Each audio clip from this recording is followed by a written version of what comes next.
are individuals who were also involved in the 14.9 million rand precious stones theft case, which includes Nkwanali former EMPD officer Kishali Stolz and suspended EMPD officer Adrian Mackenzie. Mbense was allegedly tortured to death in 2022 by members of the SAPS, EMPD, and private civilians before his body was dumped in a dam.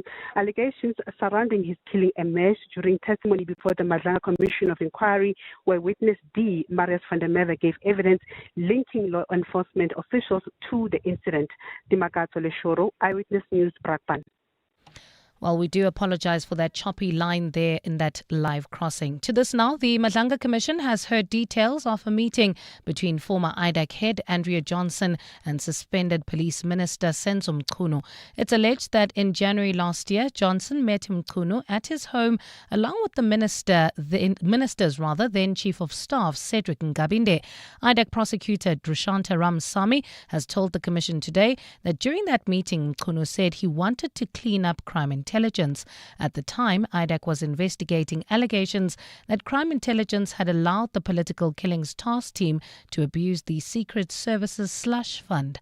Alfa Ramshwana reports. Former IDAC head Andrea Johnson initially denied ever meeting suspended Police Minister Senzo Mchunu. However, after the Madlanga Commission confronted her with evidence, Johnson acknowledged that the two had met once, but nothing of substance was discussed. But IDAC prosecutor Drushanta Ramsamy has painted a different picture, saying Johnson told IDAC staff members she had met Mchunu again during the third week of January 2025. She took the commission through what she says was discussed during Mchunu and Johnson's second meeting. She said, Advocate Johnson said to the team, the minister wants to clean up SAPS. He wants us to help him clean up SAPS. Crime intelligence specifically. Mchunu will return to the commission when it enters part 3 of its inquiry. Alfa Ramshwana, Eyewitness News, Pretoria. The Department of International Relations has drawn up a new framework to guide the international travel of former presidents. The move follows a recent diplomatic incident where South Africa's High Commissioner to India, Anil Suklal, was photographed alongside alleged state capture mastermind Ajay Gupta and former President Jacob Zuma during a religious event in India. At a media briefing in Pretoria today, the department announced Suklal has been recalled to headquarters to explain himself. Tabiso Koba reports. The spotting of South Africa's High Commissioner to India, Anil Suklal, next to Ajay Gupta caused a stir in Pretoria. Minister in the presidency, Kumbuzo Jabeni, described it as disgraceful that a representative of the country was seen to be hobnobbing with criminals. Former state president Jacob Zuma also came in for sharp criticism that he was undermining the country's foreign policy. Speaking at a media briefing today, International Relations Minister Ronald Lamola says the new protocol framework for international travel of former presidents is aimed at avoiding similar situations from happening again. As part of this framework, the Presidency and DIRCO jointly established a mandatory disclosure mechanism requiring former presidents and deputy presidents seeking protocol and diplomatic support to provide full details of the purpose of travel, programs, activities, sources of funding, principal hosts, key engagements, and the capacity in which they will be traveling to enable an informed assessment of the appropriate level of support required and any associated reputational, political, and diplomatic or security risks that may be involved. Lamola says the framework has been sent to Parliament and the Presidency for approval. Tabiso Koba, Eyewitness News. And in Malaysia, government has confirmed it will not be sending 5,000 refugees back to Myanmar if it is concluded that their lives are at risk. This comes as preparations continue for the potential repatriation. The plan was announced last week after Malaysian authorities detained more than 100 refugees who had gathered outside the UN Refugee Agency's office. The refugees were being threatened with eviction from an informal settlement in northern Penang state. Malaysia hosts more than 215,000 refugees as well as asylum seekers registered with the UN Refugee Agency. Gold is trading at $4,191.66 an ounce. The rand is at 16.36 to the dollar, 22.04 to the pound, 18.89 to the euro, and Brent crude oil is at $80.32 a barrel. Well, at this stage, traffic lights still not working in Lone Hill at Lone Hill Boulevard and Main Road. There's also traffic lights out of order in Sherry Lee at Malibongo Drive and President Fushia. In your sport, Desiree Ellis lauds Banyana's fighting spirit as they progress to WAFCON quarterfinals. Gianni Infantino holding crisis meeting as Jordan FA chief accuses FIFA of blackmail. And Sasha Feinberg Mgomezulu opens up about injury frustration ahead of Springboks' comeback. It's a fine afternoon in Gauteng today. Temperatures have peaked at highs of between 23 and 24 degrees. The top story in EWN, 5 people, including 3 Ekurhuleni Metro Police officers and a member of the SAPS, have been arrested in connection with the murder of businessman Emmanuel Mpenze. EWN, in touch, in tune and independent. For the latest, visit ewn.co.za or download the EWN app.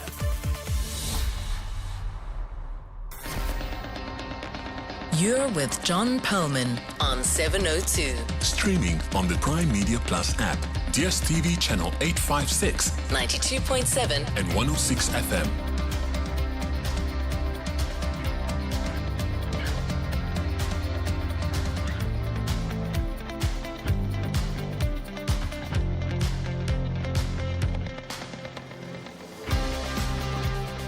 Very good afternoon, everyone. It's 8 minutes past 3 on Wednesday, the 5th of August. This is 702 Drive with me, John Perlman. Welcome to the show. As the saying goes, what a lot of rubbish.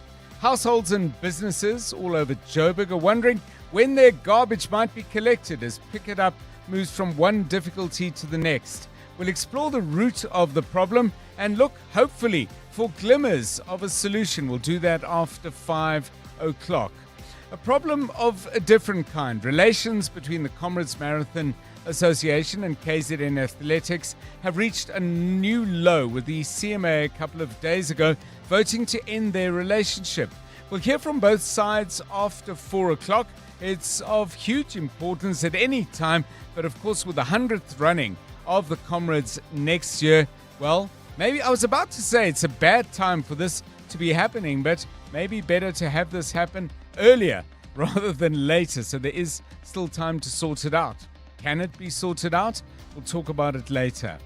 Did you have problems trying to get into Orlando Pirates' opening game of the season? The Buccaneers are offering refunds if you did, but there is clearly a bigger problem here. We'll try and find out what exactly that problem is all about.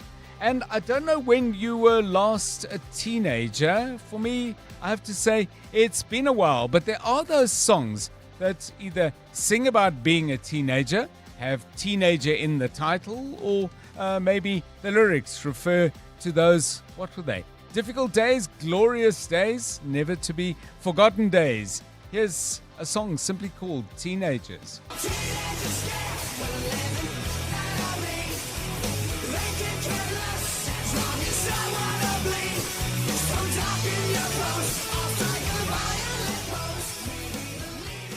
Your favorite song that talks about being a teenager. It doesn't have to talk about your experience of being a teenager. So I'm not asking you, just to be clear, for the song that most reminds you of being a teenager, because that could be absolutely anything and could deal with any topic whatsoever. I'm asking you more for a song, a favorite song that actually deals with the teenage experience. Call us with that on 011 883 0702 or 072 702 1702. Now, the markets are having another excellent day today. Good news for equities, for the rand, and for the gold price. And the oil price is behaving itself, well, sort of. Let's start with the JSE. The oil share is up by 1,290 points. Again, that is driven by a stellar day for gold shares. The resource index, by the way, up by 5.3%. Now, with the gold price up by $130 an ounce, that's a lot. Goldfields has gained 7.9%. DRD Gold is up by 7.5%. Anglo has picked up 7.2%. Anglo Gold, that is. On the downside, healthcare company PHP has dropped by 14.7%. Presumably there's a story there. Bidcorp is weaker by 2%. Richemont is off by 1.9%. The rand is stronger, so is the gold price, and the price of platinum, as I said, is doing well too. Let's give you those rand numbers. The South African currency trading at 16 rand 35. against the dollar. That's 8 cents stronger than this time yesterday. A euro will cost you 18 Rand 89. That's a 3 cent gain for the rand, and 22 Rand and 4 cents will get you a pound. That's a 6 cent gain over 24 hours for our currency against sterling. The platinum price is up by $16.70. Big day for platinum yesterday, still moving upwards, but at a more leisurely pace. Oil prices are still below $80, but they are rising. An increase in the price of Brent crude of around $1.72, I think it is, taking the barrel price up to $79.87. Yeah, too close to 80, but at least we're below. Stephen Critters will join us with all the market news at 4:25. We'll get sport with Tolakele Mganga. Karabo Chali has the traffic news, and Bali Dlamini is back at 3:30 with the latest news headlines. This is 702 Drive. We're live in the place where you live. If it's happening in 702 land, you will get to hear about it here first. But if you've heard about it before, we have heard about it, please do help out. Do share with us your stories, your insights, perhaps into stories that we're covering but missing. And it's always a distinct possibility that we might missing some crucial information or perhaps getting the wrong end of a particular shtick. So please do let us know about that. Again, those numbers 072 702 1702 or 011 883 0702 702 Drive. It's 13 minutes past 3. 702. Let's walk the talk. Now, I don't know if you've been listening to our bulletins, but there has been a story about a terrible fire, an immensely destructive fire, suffered by the Olympic swimmer, the Commonwealth Games swimmer, who's just picked up yet another medal, and a real icon in South African sport, Chad Leclos. The fire was in his apartment in Sea Point in Cape Town. I think mention was made of high-level roads, so just up the hill at the foot of the mountain. And this is what he had to say about what he lost. I'd say 90% of my stuff is all gone. I mean, even just the memorabilia alone is worth more to me than anything else. I mean, obviously all my clothes and watches and medals, a lot of medals. So like, it's sad, but like, just like even stuff that I can't like replace, and stuff that when I went to Old Trafford in 2013, I got signed jerseys from all the players, special notes. I got caps from all around the world, my Springbok jerseys, stuff like that signed. It's just a lot of stuff that's very hard to kind of replace. And Russian missile. Yeah, it's really a very, very sad story indeed. I thought that Chad Leclos was presenting that with a degree of restraint because, I mean, as he rightly said, this is stuff that's difficult to replace. He might easily have said irreplaceable because that's what a lot of that stuff is. Yes, you can get another signed jersey, but there's an association with the moment and a memory. And, of course, the fact that he might have lost some of his medals is heartbreaking. I wonder if the International Olympic Committee and anyone else, FINA, I think, is the world swimming body. He would have world champs medals as well, whether those can be replaced in some way. He may not be the first athlete at the peak who's lost those things. But the question I wanted to ask you is simply this. Things of personal value, we're not talking about things of monetary value, but things of personal value that you would most hate to lose. In other words, I guess I'm asking from another perspective, what are the most precious personal things that you actually have? And perhaps some of you have already experienced this. It might have been a burglary. It could have been lost or stolen luggage. It could have been the tragedy of a fire or a flood. So either a story about something that has already befallen you or something that you sincerely hope never will. But describe the item for us. Tell us why it matters. 072 702 1702 and 011 883 0702. Jonathan Fairbairn, Kabazela, good to have you back again. Tell us, if you sort of just cast your eye on what's in the corners of your home and very much in the corners of your heart, and what might break your heart if you were to lose them. Yeah, afternoon, John, and afternoon to the 702 family. I think for me, it would probably be like, let's say there was a fire, I'd run back into the house and I'd grab the photo albums. Yes, that would really be the only thing of value that is irreplaceable. And it would be baby photos, my mom and dad's wedding albums, photos of family members, big aunts and uncles and those kinds of occasions, and just general growing up photos. So those would be all the things that I would definitely rush back in to grab, because I haven't digitized any of that stuff, Yes. I think you can. Yes. I'm sure you could hand it over to a service and they do archive it somehow. Yeah. But I haven't done that yet. But that for me would probably be the biggest stuff that I would rescue. It's so interesting what you say about digitizing, because there's something about flipping through a book that is not replaced by clicking on a mouse or swiping a phone. Yeah, those traditional photo albums with the film, the plastic film that goes over it, and you turn, and some of them are so old that it's lost its stickiness. Yes. There's like something very, very nostalgia about that. For good and bad reasons, it's nice to have that, but then if the SHIT hits the fan, you want it digitized to be able to be saved. Yeah. How about you, Karabo Chali? What is that precious thing that you can't put a monetary value on, but it's irreplaceable in your life? Yeah, that's also one of the things I'll do, a photo album. But there's one that's my dad used to keep a journal, this huge book. And he would write everything about his life and like anything that happened when we were born and stuff like that.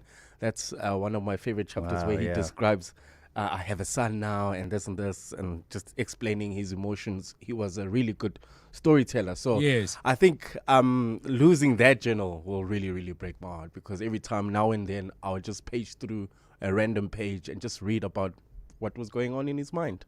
What for you is special, precious, not in terms of monetary value, but if you were to suffer something as terrible as the fate that befell our Olympic legend Chad le Clos, where the fire that ripped through the place where he lives in Cape Town has destroyed things, and he spoke about losing some of the medals he's won. I wonder if those are replaceable, but certainly things signed by other athletes that he's met. Anyway, you heard him in his own words. You don't need me to describe it. But your stories, please, either something that's happened to you or something that you fear happening to you and that you take steps to prevent. And maybe if you've got some solutions on how you protect all of this stuff, please feel free to weigh in on that as well.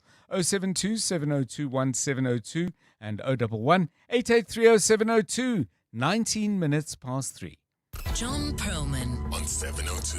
3 to 6 p.m. Karabo Charlie, good afternoon to you. What is happening out on the roads? Well, at this stage, John, if you are leaving Sandton heading towards the Joburg CBD, there's already bumper-to-bumper traffic.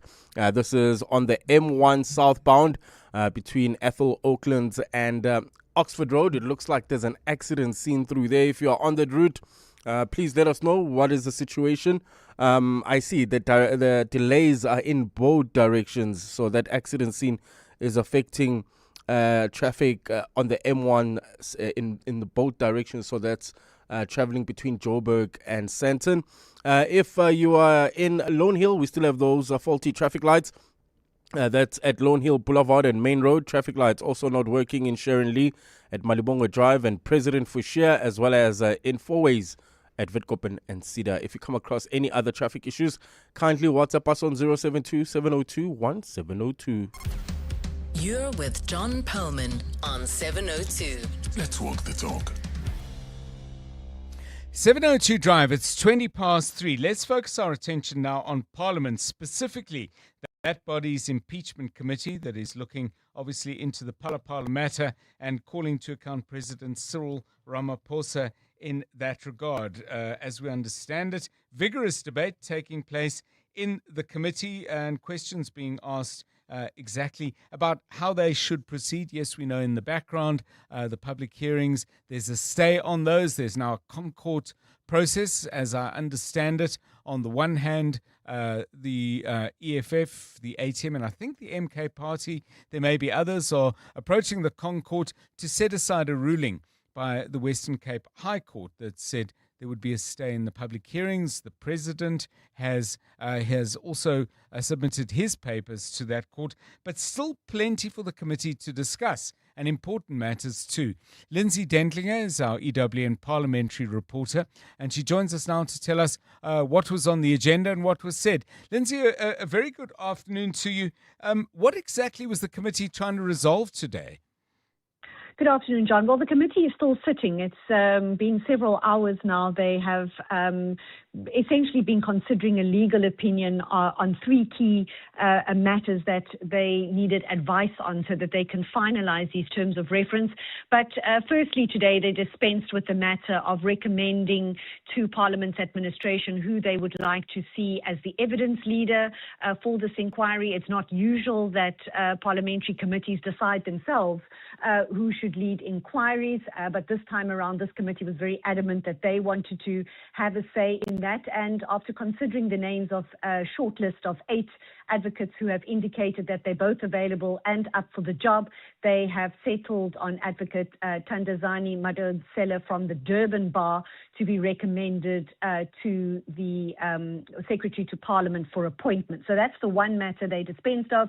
And since then, another matter that they're considering is how to determine what is sufficient evidence to say that the President has or has not misconducted himself in reference to the charges that he's facing. And then also now where they are currently at is painstakingly going through a very hefty document that will guide this inquiry, pretty much settling on the point that the President will have to testify in his own defense. A lot of debate, John, about how much he may consult his legal representative in this matter, how much time may be used in cross-examination, for example, on this matter. And that's pretty much some of the key matters that they are debating today as they look to put the final touches to the terms of reference for this inquiry, John. Lindsay, have they finally settled that the President, please correct me if I misunderstood, but there was some suggestion that if the evidence that was laid before the committee didn't achieve a certain threshold, the President may not be called at all. Is that even a consideration, or do we need to accept that once legal hurdles are overcome and the hearings do get underway, the President is going to be sitting down and answering questions? So, John, this is a point that the ANC specifically, and essentially the only party who is driving this particular narrative, but it's not finding expression with the rest of political parties. And I think it really comes down to the way in which the May Constitutional Court order judgment is being interpreted about what would constitute a full-blown inquiry, whether, for example, the committee would look at all the evidence and say, well, this is not enough, we don't need to proceed to calling the President, to having come to answer for it. This evidence is not enough. And that's why this very long debate they had this morning about what is the bar, what is sufficient evidence. But opposition parties really dismissing this kind of suggestion that there'll be a two-phase process to this inquiry. The EFF making it quite clear. They're saying we are already in a full-blown inquiry. There is no consideration of whether the evidence is good enough to stand. There is this report, even though the President is objecting to this report and will challenge it in the Western Cape High Court next month. Political parties are of the opinion that this is the inquiry, the evidence is there. Unless a court sets aside this report, there's no second guessing whether the evidence is enough for the President to face impeachment. It is their reading of the Constitutional Court ruling that the President should indeed face impeachment, and their view that he should come and testify in his own defense, John. Lindsay Dendrier, thank you, EWN parliamentary reporter, 25 minutes past 3. Drive Home with John Perlman on 702. Let's walk the talk. Right, let's focus our attention now on a matter that is already the subject of a hearing. It is already underway in the Gauteng High Court in Pretoria. This is the trial of Nosiviwe Mapisa-Nqakula, former Minister of Defence, former Speaker of Parliament. And Khumotso Modisa, our EWN reporter, is joining us now to update us on the latest. Khumotso, at times it's been a conversation about interior decorating. I don't know if we're still on that. What's the latest from the court in Pretoria? Good afternoon, John. We've moved from that theme in the Pretoria High Court, and we've heard two crucial testimonies this afternoon. It's testimonies of people who are related to the state's star witness.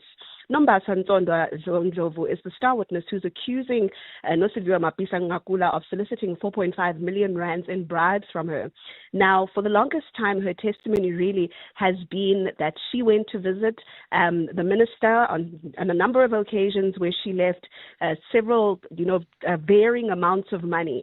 At some point, she said she left 100,000 rand in notes. At another point, she said she left 300,000 rand. Now, over the last few days, including today, we've heard testimony from her relatives. And today we've heard from her daughter, 22-year-old Lilita Ndlovu, and we've heard from her sister, Andiswa Nzondwa Joy. And both women have come to testify, confirming that they went to the minister's house with Nombasa Nzondwa Ndlovu to take money. Now, her daughter, Lilita, confirms that she went to the minister's house because on that day she had been grounded. It was in July 2019.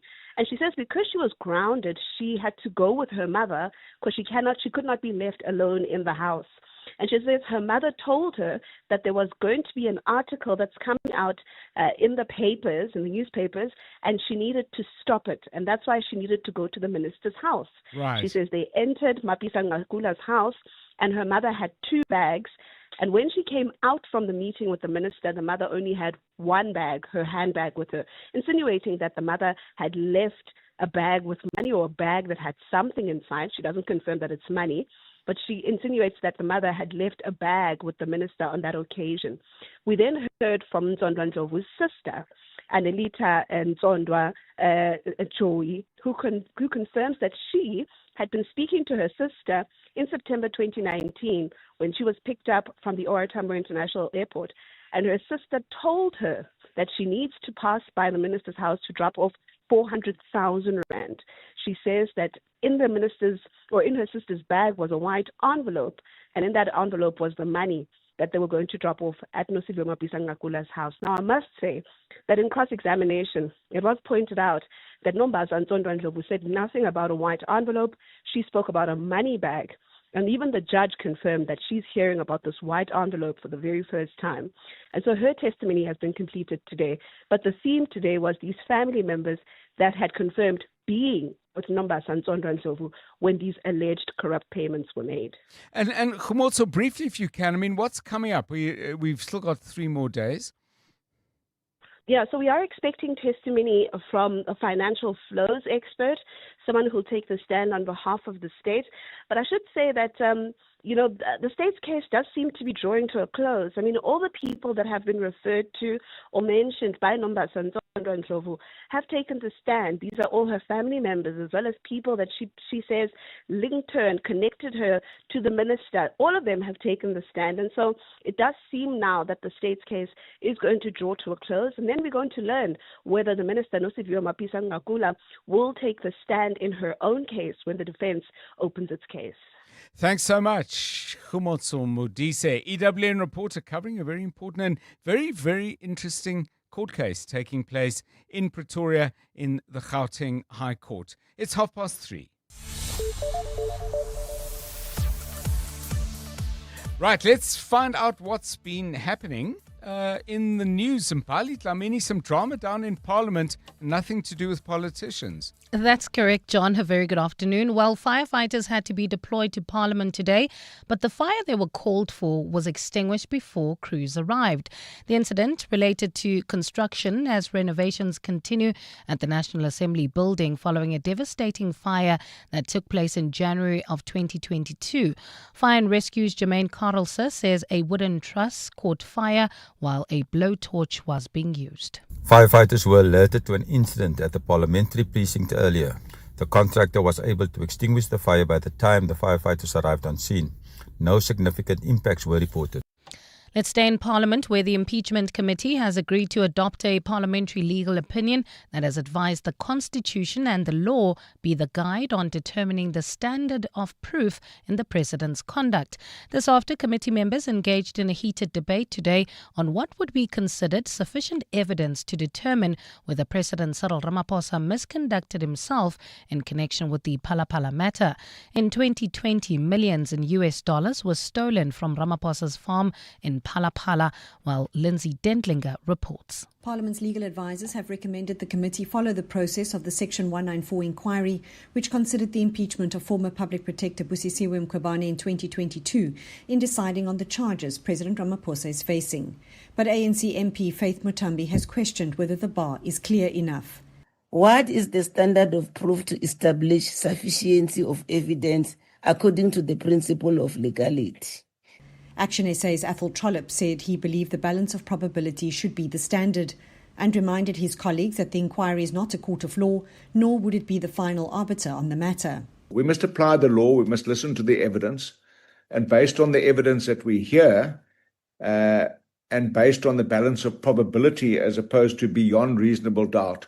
MKP Parliamentary Leader John Hlophe said the terms of reference for the inquiry need to include clear and specific definitions for the tests that will be used to assess the evidence. Lindsay Dentlinger, Eyewitness News, Parliament. The DA in Gauteng has submitted a motion of censure against Gauteng Legislature Speaker Morakane Mosupie following a controversial 5.9 million rand trip to Venezuela. The DA has accused the Speaker of wasting public money while Gauteng residents continue to experience service delivery challenges. Annelita Fandese has more. The DA claims that 5.9 million rand was spent on the trip, with each member of the delegation receiving an allowance of 125,000 rand. The party's Gauteng leader Solim Simanga argued that the trip was unnecessary, claiming that South Africa was already represented at the tourism affair by Brand SA and questioning the need for a separate GPL delegation. Why then was there a need for the legislature to send 12 people to go and be there while Brand South Africa was there? And Brand South Africa, by the way, is actually, authorized and actually then carries the mandate to then do this thing. The party said documents provided to the DA indicated that the purpose of the visit was to deepen diplomatic relations between Venezuela and South Africa. However, the DA questioned the justification for the delegation, arguing that diplomatic relations should not come at the expense of addressing basic service delivery needs in Gauteng. Annelita Fandese, Eyewitness News, Johannesburg. And in Germany, a drone found near a Ukrainian cargo plane at Leipzig airport overnight was fitted with an explosive device. According to reports, police used a robot to remove the detonator. X-ray imaging revealed that the detonator was defective, actually. Several aircraft, including a passenger flight, were diverted overnight, with operations returning back to normal only today. Well, it's a fine afternoon in Gauteng. Temperatures have peaked at highs of between 23 and 24 degrees. In Halton, accident scene M1 northbound near 11th Avenue causing huge delays from Jan Smuts Avenue. There's also faulty traffic lights causing delays in Lone Hill at Lone Hill Boulevard and Main Road. The top story in EWN, firefighters had to be deployed to Parliament earlier today, but the fire that they were called for was already extinguished before the crews arrived. Clement Maniatella. Weekday mornings, 9 to 12. 9 to 12. The Mpati Commission of Inquiry recommended that the chair should ideally be an independent, non-executive person with specific expertise in pension funds, financial markets and investments rather than a political appointee. So why is this recommendation being ignored? Because even now the chair is a political appointee. It's not ignored. We are doing an assessment of all the governance changes in party's recommendations. We will be tabling a proposal before Cabinet to make the changes in line with the Party Commission. Will that include the change of ensuring that the chair is an independent person, non-executive person? Precisely. Ino Kotongwana, the Minister of Finance. Clements Maniatella. 9 to 12 on 702. The Johannesburg Philharmonic's early spring season features an excellent lineup of world-class international conductors and soloists performing with the finest musicians. Curated to match the vitality of spring, the program includes favorites by Tchaikovsky, Brahms, Mozart and more. Concerts take place on Thursday evenings at the Linda Auditorium from 13 August to 3 September at 7:30 p.m. Tickets available at Quicket or visit jpo.co.za. Oh, Shane, do you have a sore throat? The Andalex range of lozenges offers two options. At the first signs of an irritated, scratchy throat, use Andalex lozenges for dual-action, soothing relief. But for a painful, inflamed throat, use Andalex C lozenges for triple action pain relief. Andalex, SA's #1 choice for a sore mouth and throat. Andalex lozenges are available at all leading pharmacies and supermarkets. Just Andalex it. Andalex, a proud sponsor of The Masked Singer Season 3. Looking to save money on your business insurance? Switch to Outsurance Business Insurance and you could get a massive 20% discount on your business insurance premium. Here's Niku from the Gas Mart. I was with my previous insurer for 9 years before switching to Outsurance Business Insurance. I'm very happy with my premiums at the moment. I wish we switched sooner to Outsurance Business Insurance. Get a quote to switch and save today. Visit outsurance.co.za or call 0600 60,000. Licensed insurer and FSP. TCs and information online. 702. WhatsApp John on 072 702 1702. Hi, John. It's Simon from Rheinberg. So in 2005, I had burglary at my apartment in Sunny Hill, and I lost a laptop, which I was writing a book, 196 pages. And since then, I've had a writer's block. I've never written again. But yeah, that was irreplaceable. Yeah, thank you. Cheers. Bye. Simon, I'm getting shivers hearing your story. What a terrible, terrible, terrible loss. And yeah, I hope somewhere, somehow your writer's block lifts, because it's unimaginable to put all that effort in and not be able to get it back. 702 Drive, the question we asked a little bit earlier. You may have heard on our bulletins through the day, Chad Leclos reflecting on what he's lost due to an extremely damaging fire at the place where he lives in Cape Town, in Sea Point. And he was talking about the irreplaceable things, not so much monetary value, but memorabilia, things that remind you of interactions with other people. And I'm wondering two things. What is that thing that you would most fear losing should you suffer fire, flood, or burglary, perhaps as in Simon's case? Or if, like Simon, it's already happened to you, do tell us that story. You tell it to us by sending us a message on 0727021702, or if you want to call and chat, 011 883 0702. EWN Sport. Tolakele, what do you make about Banyana getting through to the quarterfinals? A lot of people I'm hearing on 702 throughout the day not hugely impressed with the way they played, but a quarterfinal is, always an opportunity to raise that a level. But what's your take? I think they know what to do when their back's against the wall, but whenever this team does get rebuilt, it's going to take a lot for another golden generation to emerge, because Thembi Kgatlana really is the focal point of this team. And if she's off form, especially as we look ahead to that quarterfinal against Morocco, there will be concerns about who else can carry them, because it wasn't a spectacular performance. They just had to do what was necessary to get to the next round.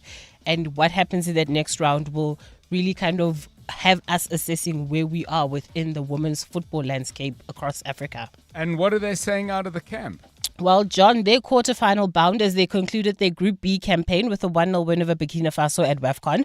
Thembi Kgatlana scored the winner as that victory combined with Ivory Coast's success over Tanzania. So South Africa progressed out of their group behind the Elephants. Despite the win, Desiree Ellis was realistic in assessing her team's campaign so far, as she conceded that Banyana are yet to play their best football at this tournament. It's been a collective effort, and I think the players, more than anything, deserve due credit for their performance tonight. Like I said, sometimes it's not pretty, but sometimes the team has shown that they can also grind instead of just playing the football. I think in 2018 we played probably the best football of the tournament. We didn't win it. 2022 we mixed it up a bit the way we played. So we've learned that you can't play pretty all the time, and that's what people expect from Banyana. Gianni Infantino today held a crisis meeting with top FIFA officials in an attempt to shore up his position in the wake of his failed attempt to sell off commercial rights to the World Cup. The proposed 20% sale to private investment to raise $4.2 billion has cast a shadow over Infantino's re-election for a fifth term at FIFA's Congress in March, which had looked a foregone conclusion 2 months ago. The meeting also comes on the the back of Jordan Football Association President Al bin Hussein launching a public attack on Infantino as he accused him of blackmail. That's after claiming FIFA offered to help the kingdom's problems in exchange for his endorsement. Switching over to rugby, where fly half Sasha Feinberg Mgomezulu is back in the starting 15, having been named in the Springboks team for the first time this year after recovering from an injury. He'll start in the number 10 jersey for Saturday's one-off test against Argentina, while he's also discussed his personal goals for the match.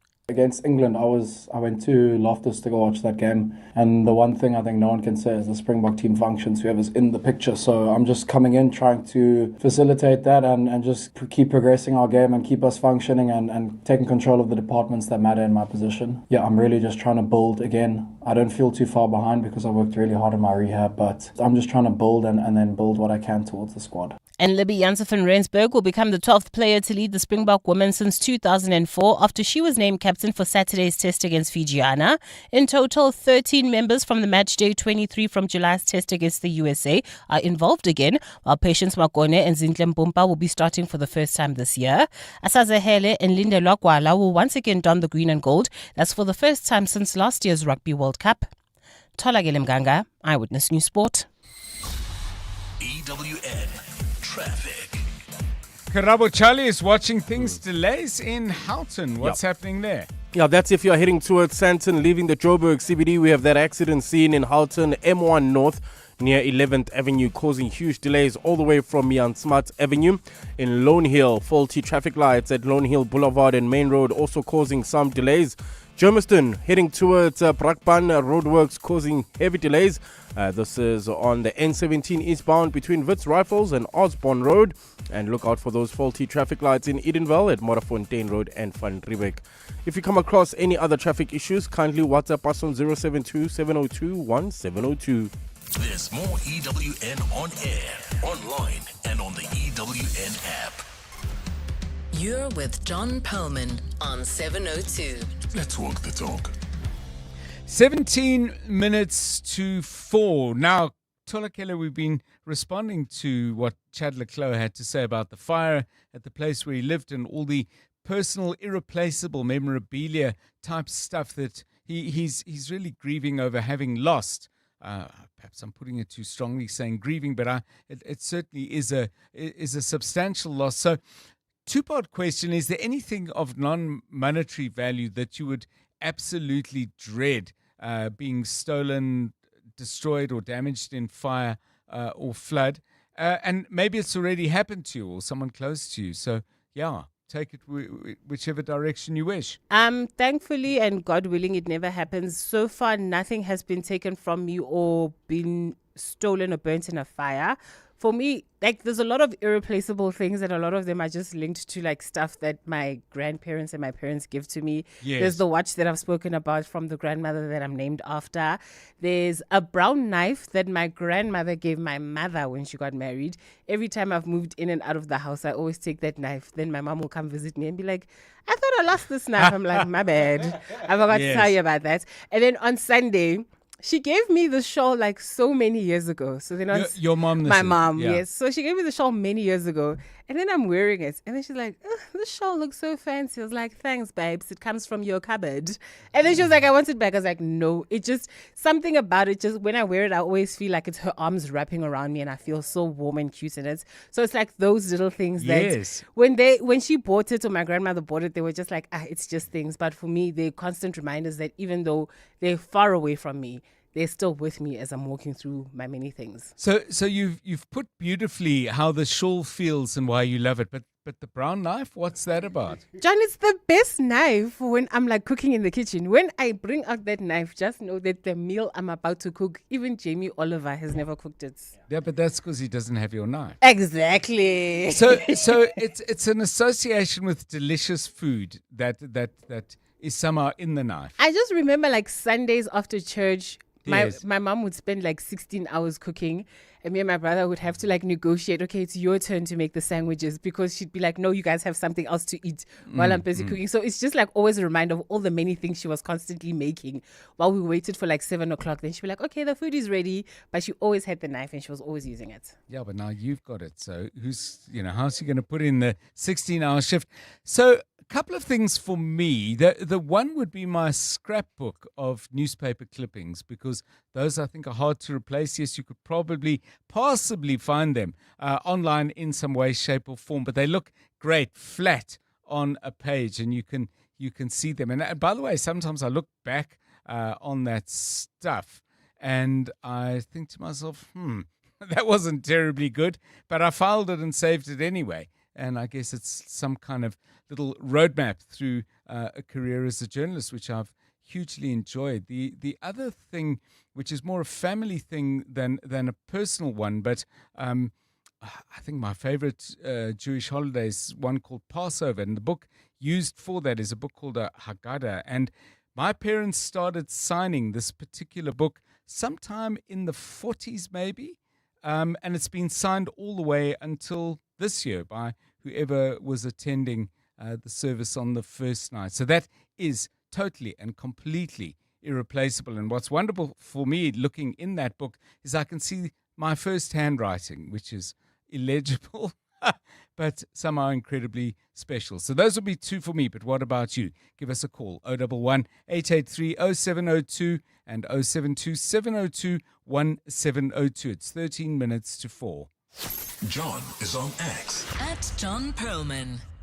Still to come on the show then, we are going to be talking a little bit later about what's happening with Pikitup, or not happening with Pikitup if your garbage hasn't been collected for quite a while. We're going to do that after 5 o'clock. But as we build up towards that, I'd really like to hear from you. Your personal experience may shed some particular and specific light on what is going on with this huge problem in the city of Johannesburg. First of all, what's happening with the collection of your refuse? But secondly, if you're asking for explanations and maybe getting some, please do give us a call and tell us what you're hearing. 011 883 0702 and 072 702 1702.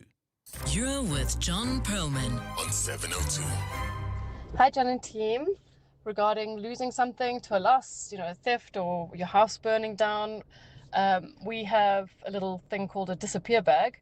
So to the unsuspecting eye is just a little handbag, kind of a bit bigger than that.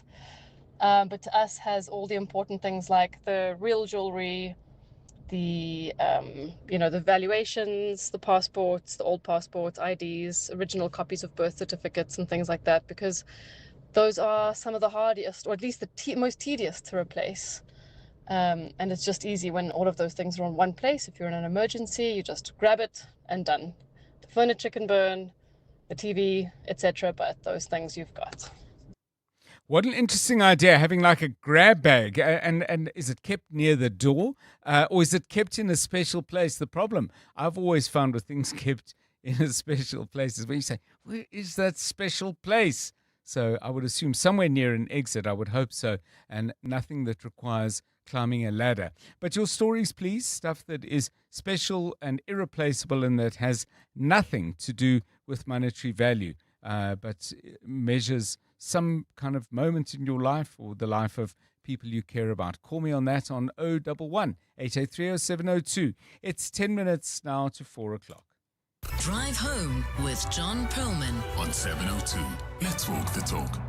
Right, let's focus our attention on news that has come in. This is all to do with the suspended Deputy Head of the Ekurhuleni Metro Police Department, Brigadier Nhlanhla Mkhwanazi, and other people as well. And very much in focus is a murder that occurred a number of years back and the disposal of the body. Let's get an update then from our reporter Dimakatso Leshoro, who's following that story. We know that arrests have been made. Who's been arrested and what else do we need to know? Dimakatso, very good afternoon to you. What are the police saying about what they've done?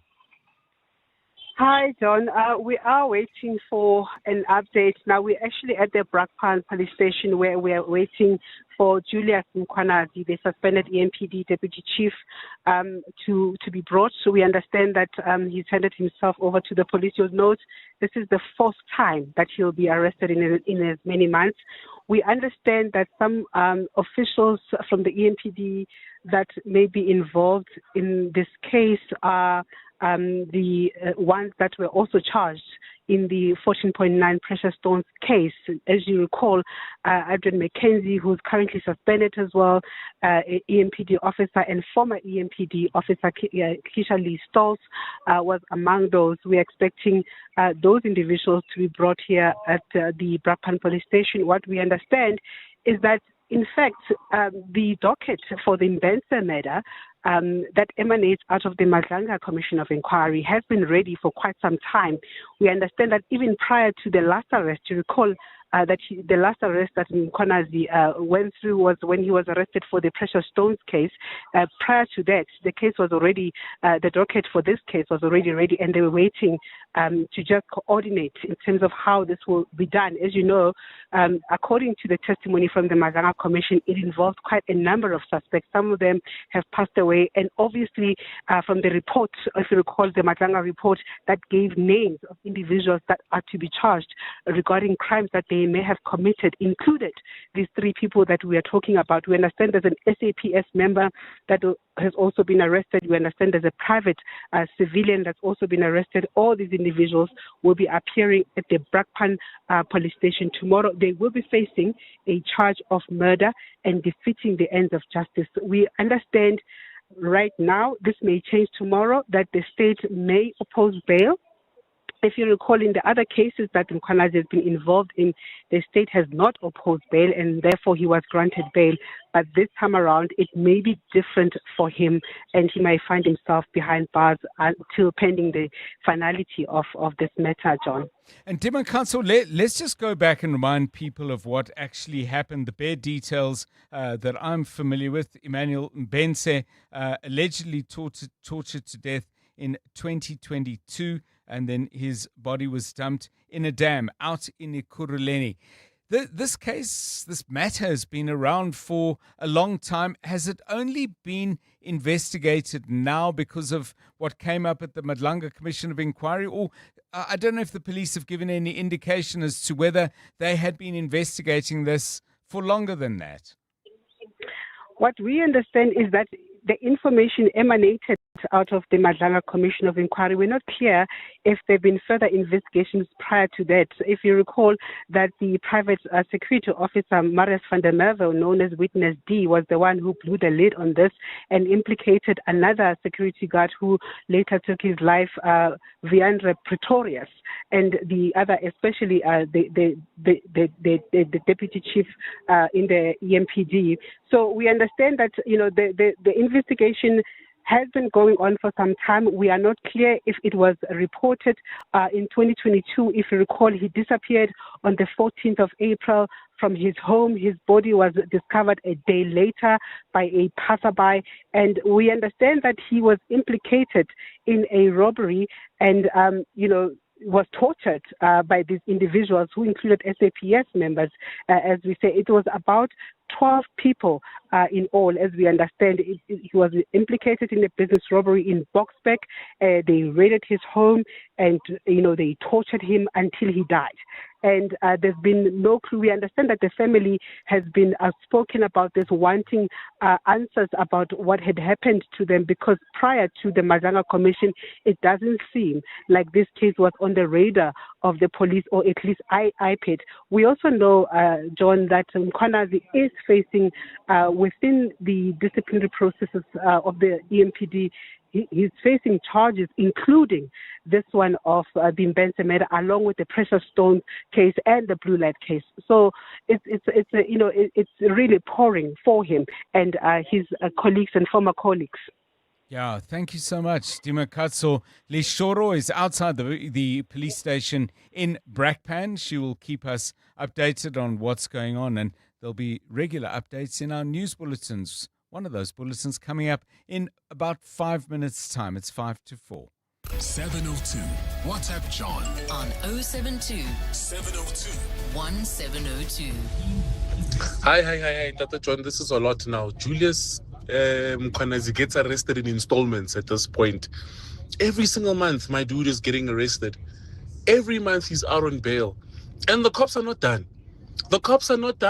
There's going to be the other one. What's his name? Armand Swart. They're going to arrest Julius again. At this point, we need to just agree that Julius was a career criminal posing as a cop, not the other way around. Thank you, Kutlana from Ellen's Neck. Great show as always. Yeah, it's not the way that it works. You can't say, based on the number of arrests, okay, you're done and dusted, and we now confer on you the title of career crook or whatever it is. I can't remember how you put it, career crook. Each of these matters has to be tried. Each of these matters, we have to hear the evidence. If it doesn't work that way, I think it's fair to say it doesn't work at all. But thank you. Keep your messages coming in. Quite a few of you, by the way, are talking about things that you absolutely fear losing or things that you might, in fact, have lost, things that have no monetary value at all, but are absolutely irreplaceable. Give us a call on 011 883 0702. In the last 24 hours, this is what's happened in your world. The president's remarks come as the health sector continues to recover from years of corruption, including irregular procurement, fraud, and the misuse of public funds that have delayed service delivery in some parts of the country. While opening the new Kinyabela hospital, Ramaphosa said government is intensifying its efforts to hold those responsible to account. We've done much to tackle corruption in health. Stolen funds are being recovered. Alleged perpetrators are being hunted down and prosecuted, but we do need to do more. EWN, in touch, in tune, and independent.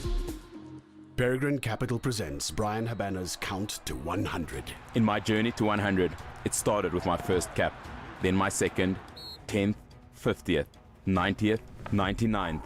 Brian Habana, his 100th international test. You get to 100 one decision at a time. For 28 years, Peregrine Capital has applied that same discipline to turn 1 million rand into 100 million. Peregrine Capital. Invest in performance. An authorized FSP. Past performance non-indicative of future performance. T's and C's apply. Chamberlain is now in the 4th generation and at 10 locations throughout Gauteng, with a new branch in the East Rand in September. Our differentiator is our long-serving and loyal staff, available and knowledgeable. Can we help you? Big on stock, strong on service, built on values. Chamberlain, famous for hardware since 1903. You hear that? That's the sound of business execution finally visible. No more chasing people and reports, no more disconnected systems, no more guessing if our business is performing or not. iStratGo connects strategy, people, performance, and day-to-day work into one clear software platform, so leaders can see what's working, what's not, and where to focus. Because when execution is visible, everything runs better. Book a demo on istratgo.com. istratgo.com. 702. WhatsApp John on 072 702 1702. Afternoon, Uncle John and the 702 lenders. That grab bag you spoke about in case of any emergency is called Deprem Kantasi. I think all the breakfast show listeners should know about it. It's called Deprem Kantasi. Okay, well, yes, I remember Bongani Pingwa was that's a Turkish expression, isn't it? I remember the conversation, but I don't remember the details. If anyone could just add another layer, or whoever sent the message, I think it was Lucky. Just tell me exactly what that means. I'm sure it was Turkish, and Bongani had huge fun with it, and all of you were very entertained by it as well. But as I say, I don't remember the details. What I do know, though, is it's 4 o'clock. This is EWN. Julius Mkhwanazi arrested again, this time in connection with Emmanuel Mbenze's murder, and Madlanga hears of meeting between Andrea Johnson and Senzo Mchunu.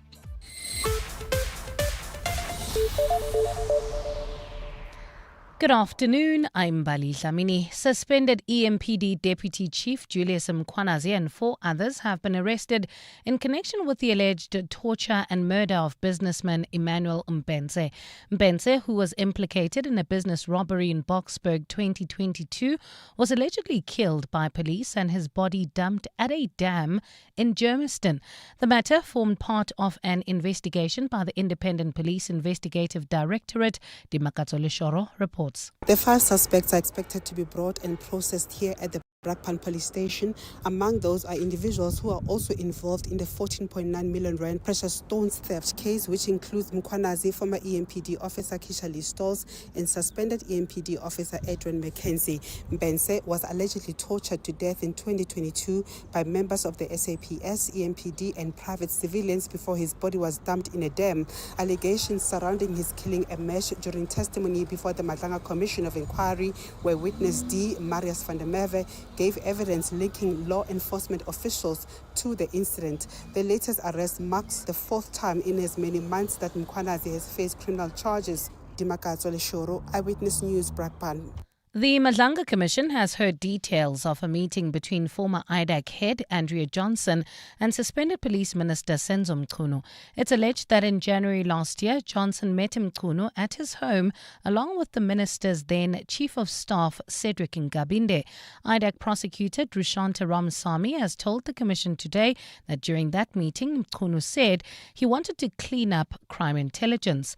At the time, IDAC was investigating allegations that crime intelligence had allowed the Political Killings Task Team to abuse the Secret Services slush fund. Alfara Mushwana reports. Former IDAC head Andrea Johnson initially denied ever meeting suspended Police Minister Senzo Mchunu. However, after the Madlanga Commission confronted her with evidence, Johnson acknowledged that the two had met once, but nothing of substance was discussed. But IDAC prosecutor Drushanta Ramsamy has painted a different picture, saying Johnson told IDAC staff members she had met Mchunu again during the 3rd week of January 2025. She took the commission through what she says was discussed during Mchunu and Johnson's second meeting. She said, Advocate Johnson said to the team, the minister wants to clean up SAPS. He wants us to help him clean up SAPS. Crime intelligence specifically. Mchunu will return to the commission when it enters part 3 of its inquiry. Alpha Ramshwana, Eyewitness News, Pretoria. The Department of Social Development says spending about R500,000 on hotel accommodation for its acting spokesperson over 7 months was its most cost-effective option. The department says the millions it spent on outsourcing its communication functions would have been more costly than footing the bill for Sandy Godlwana's relocation.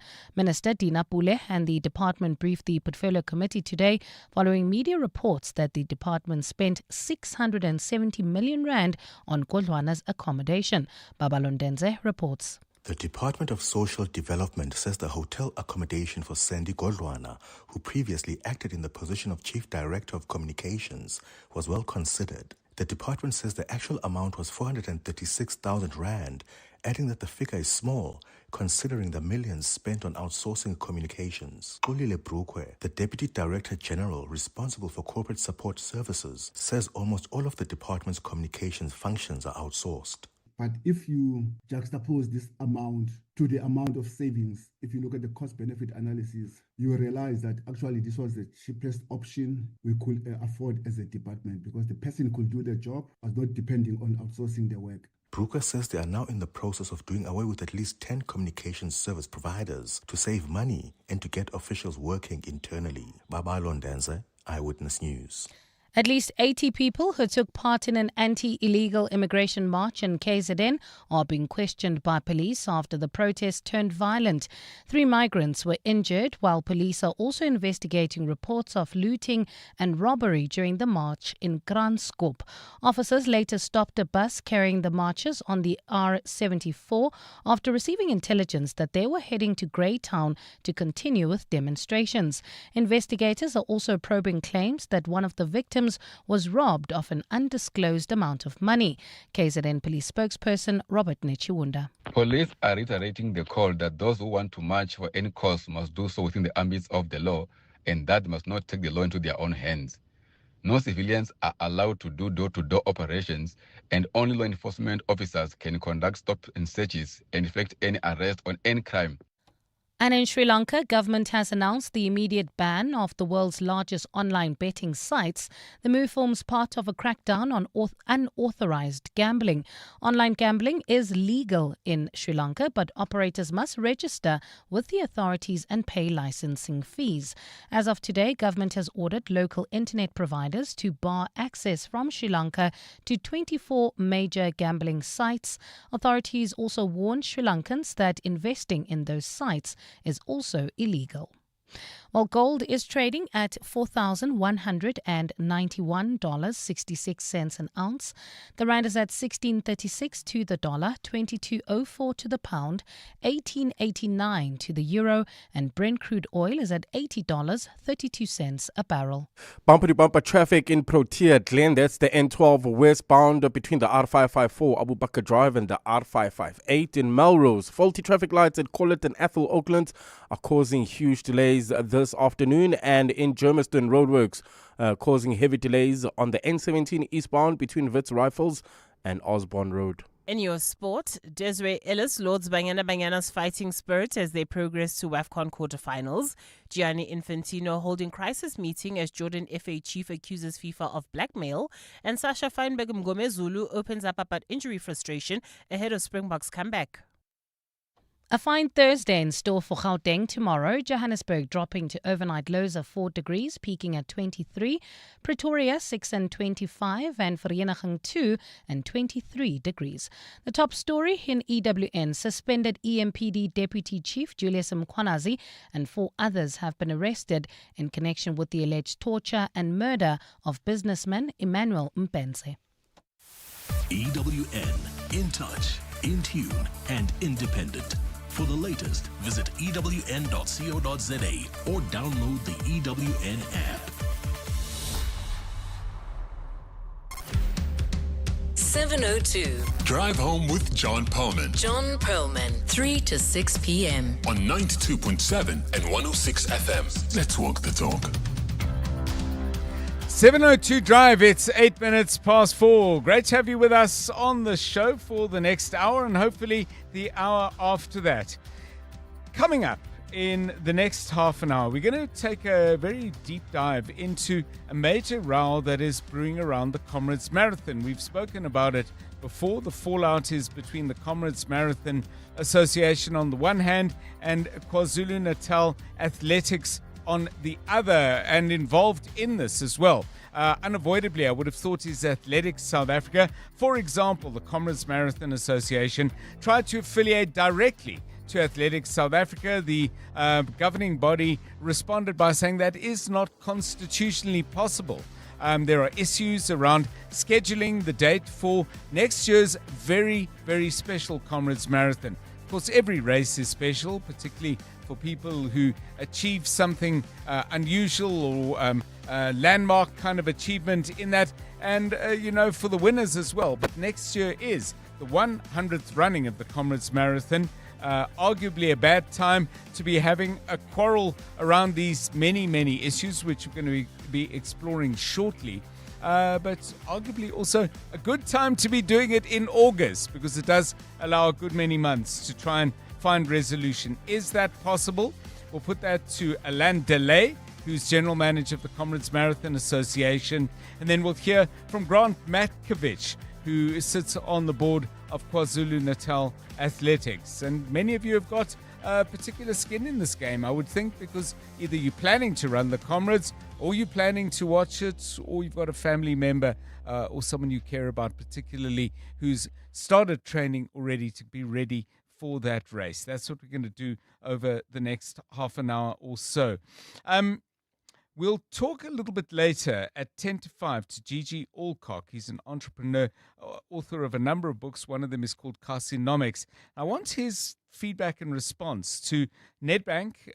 They were speaking to Stephen Curtis yesterday on The Money Show, and the company CEO was making clear that they see huge potential in engaging with and doing business with the township economy. What I want to chat to Gigi Alcock about is, how does he see this? Growing and consistent interest in banks, and they see that there's a massive massive business opportunity. That's according to the Nedbank CEO, Jason Quinn. You can listen to his interview with Stephen Curtis, by the way, on our website, primemediaplus.com. But how do you get max benefit, not only for the corporates, but for the small entrepreneurs looking to raise their game and raise their income? That's coming up at 10 to 5. Things that you would hate to lose that are of great sentimental or personal value, not necessarily monetary value. A couple of you sent us your thoughts. 702. WhatsApp John on 072 702 1702. That's some interesting information. I just went underneath the Williefontein overpass, and OTA is putting up a sign. The sign is reading, Auto is the next e-tolls. Take note, everyone. Public service announcement. Auto is the next e-toll. Hi, John. It's Deborah here. With regards to the loss of things that you cherish, I lost the cameras. They broke in and they stole my cameras, which had photos of my kids when they were growing up, since from infant up until I think 10 years or something.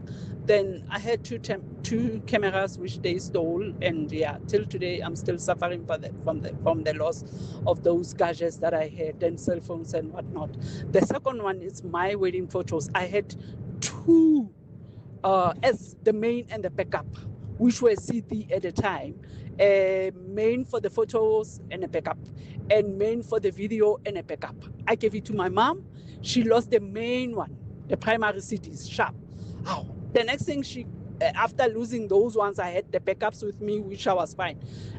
She had visitors at her house. They wanted to see the experience of the wedding and whatnot. She came and borrowed the second. She lost them again. Even today, I still don't understand what happened to those stuff, those wedding photos and videos of mine.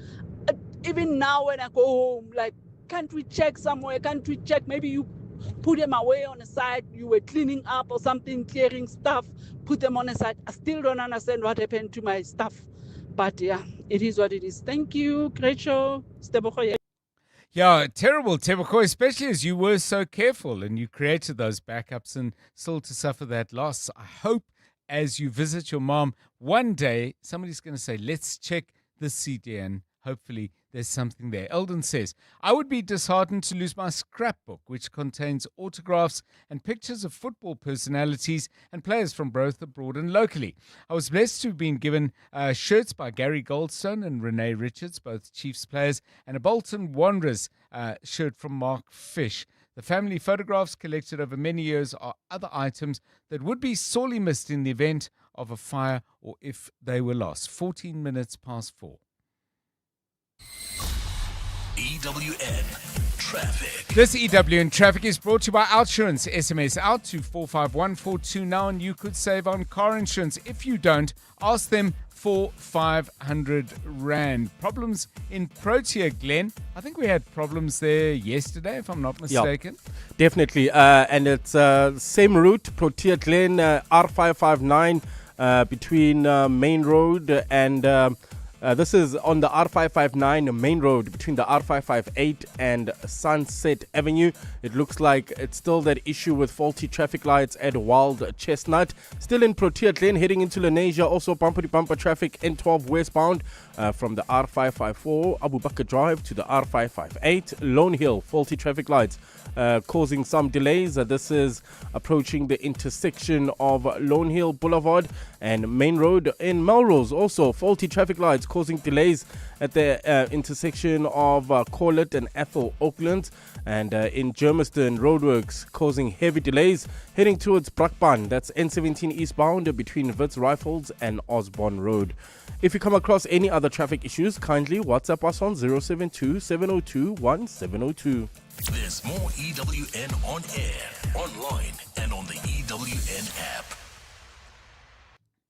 The outsurance pointsmen can't help you retract that awkward email you sent, but they can get the traffic flowing smoothly so you can get to the office on time and make a good impression. The outsurance pointsmen are real heroes in green and purple, easing traffic congestion and making our lives easier for almost 21 years. Just another way you always get something out. You're with John Perlman on 702. Let's walk the talk. 702 Drive. Right, let's get into that Comrades Marathon Association story and welcome to the show Alain Delay, who is General Manager of the Comrades Marathon Association. This an organization that on Saturday, the 1st of August, voted against reaffiliating with KwaZulu-Natal Athletics. Mr. Delay, welcome and thanks for your time.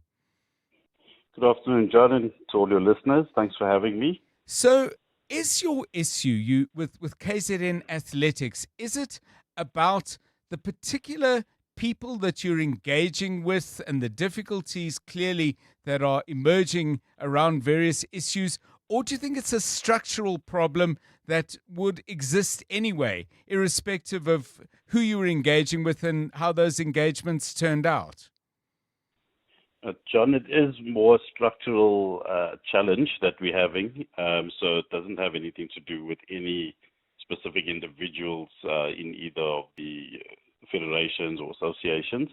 The structure is not suited to today's road running industry, so there are definitely changes that need to be made for us to be able to consider moving forward. So what are the key issues then? I mean, I could paraphrase them, but I'd much rather hear from you as you and the other members discussed what should be the way forward. Presumably certain things came up regularly and with a degree of significance and importance. What exactly is the issue? So the issues that have come up from our members actually started at the November 2025 CMA AGM, where our members made a decision through the democratic voting process to remove the affiliation to KwaZulu-Natal Athletics and to attempt to affiliate directly to Athletics South Africa as the national federation. And then since then, there has been various other discussions that have taken place. One being quite a big issue at the moment was in terms of the race levies for the 2026 Comrades Marathon, which KwaZulu-Natal Athletics had requested payment for, because at the time of them granting approval to publish the race date for the 2026 Comrades Marathon, the CMA was still in fact a member of or affiliated to KwaZulu-Natal Athletics. But post-November 2025, that had changed due to the CMA members' vote. And we then informed KwaZulu-Natal Athletics that we have this challenge on our hands because we cannot go against the resolution taken by our members, which therefore means we cannot process payment on that invoice until we get responses to some of the questions we had in terms of the utilization of the race levies, etc. I want to look ahead, and we're going to be speaking in a moment to Dr. Grant Matkovich from KZN Athletics. One of the key things that obviously is part of the Comrades year, building up to the race itself, Mr. Delay, is the qualifying runs that people need to do. Now, those, as I understand it, are all under the auspices of Athletics South Africa. If this breach becomes final, do you not anticipate some difficulties where actually, the qualifying times may not be recognized as part of the process of getting your Comrades place? John, so the CMA has our own race rules as well. And as part of that, we have our qualifier criteria where we other qualifying events, which are usually standard marathons of a 42.2 kilometer distance. You do have a few longer distance events, such as the Two Oceans 56 kilometer event. However, but all those events, yes, they are Athletics South Africa sanctioned events, but they do still need to comply with the Comrades Marathon qualifying criteria. So nothing on our side, as it currently stands today, has changed as yet, and we are still reviewing that in light of our members' decision taken this past Saturday, the 1st of August, as to whether there would be any need to change our qualifying criteria. In other words, runners can still participate in a standard marathon in a time of 5 hours or less and be able to qualify to run the Comrades Marathon.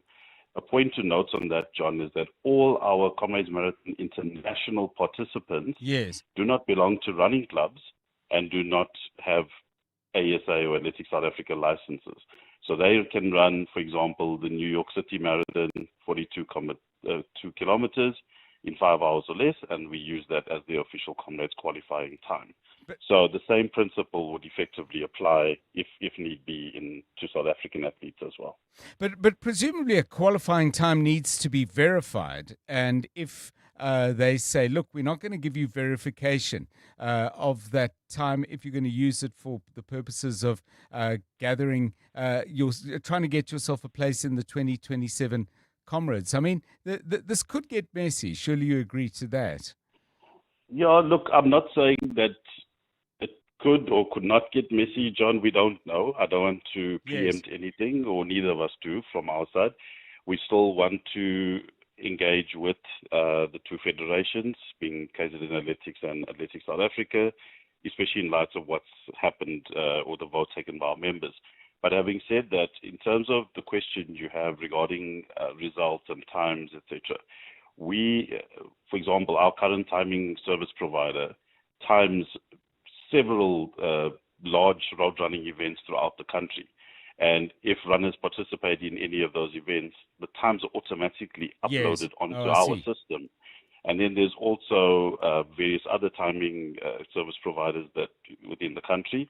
There's not too many of them, but we have an existing relationship directly between the CMA and these companies, where they then share the database of official results that have been timed by these professional timing companies.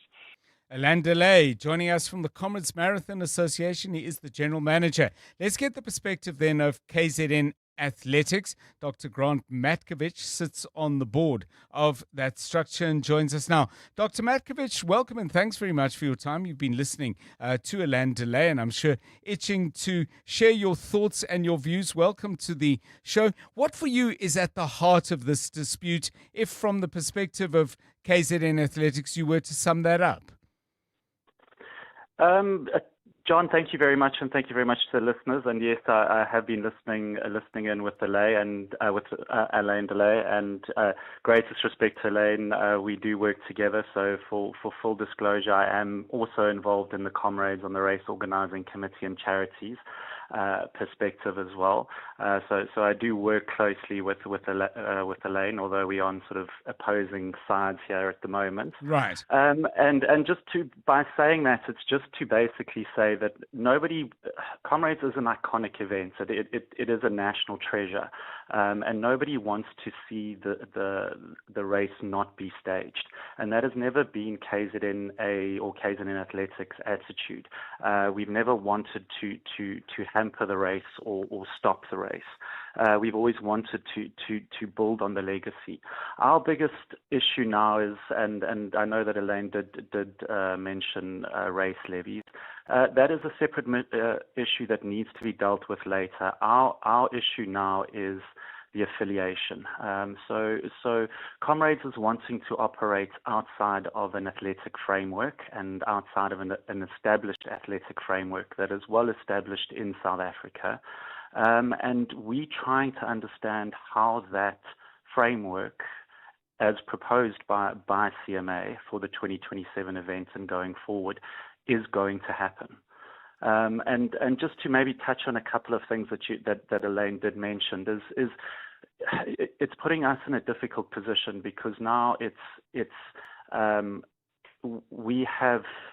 Yes, as you rightly mentioned, we have qualifying races which all form under ASA and KZN Athletics and all the other provincial federations. And then it's the qualifying that happens with that.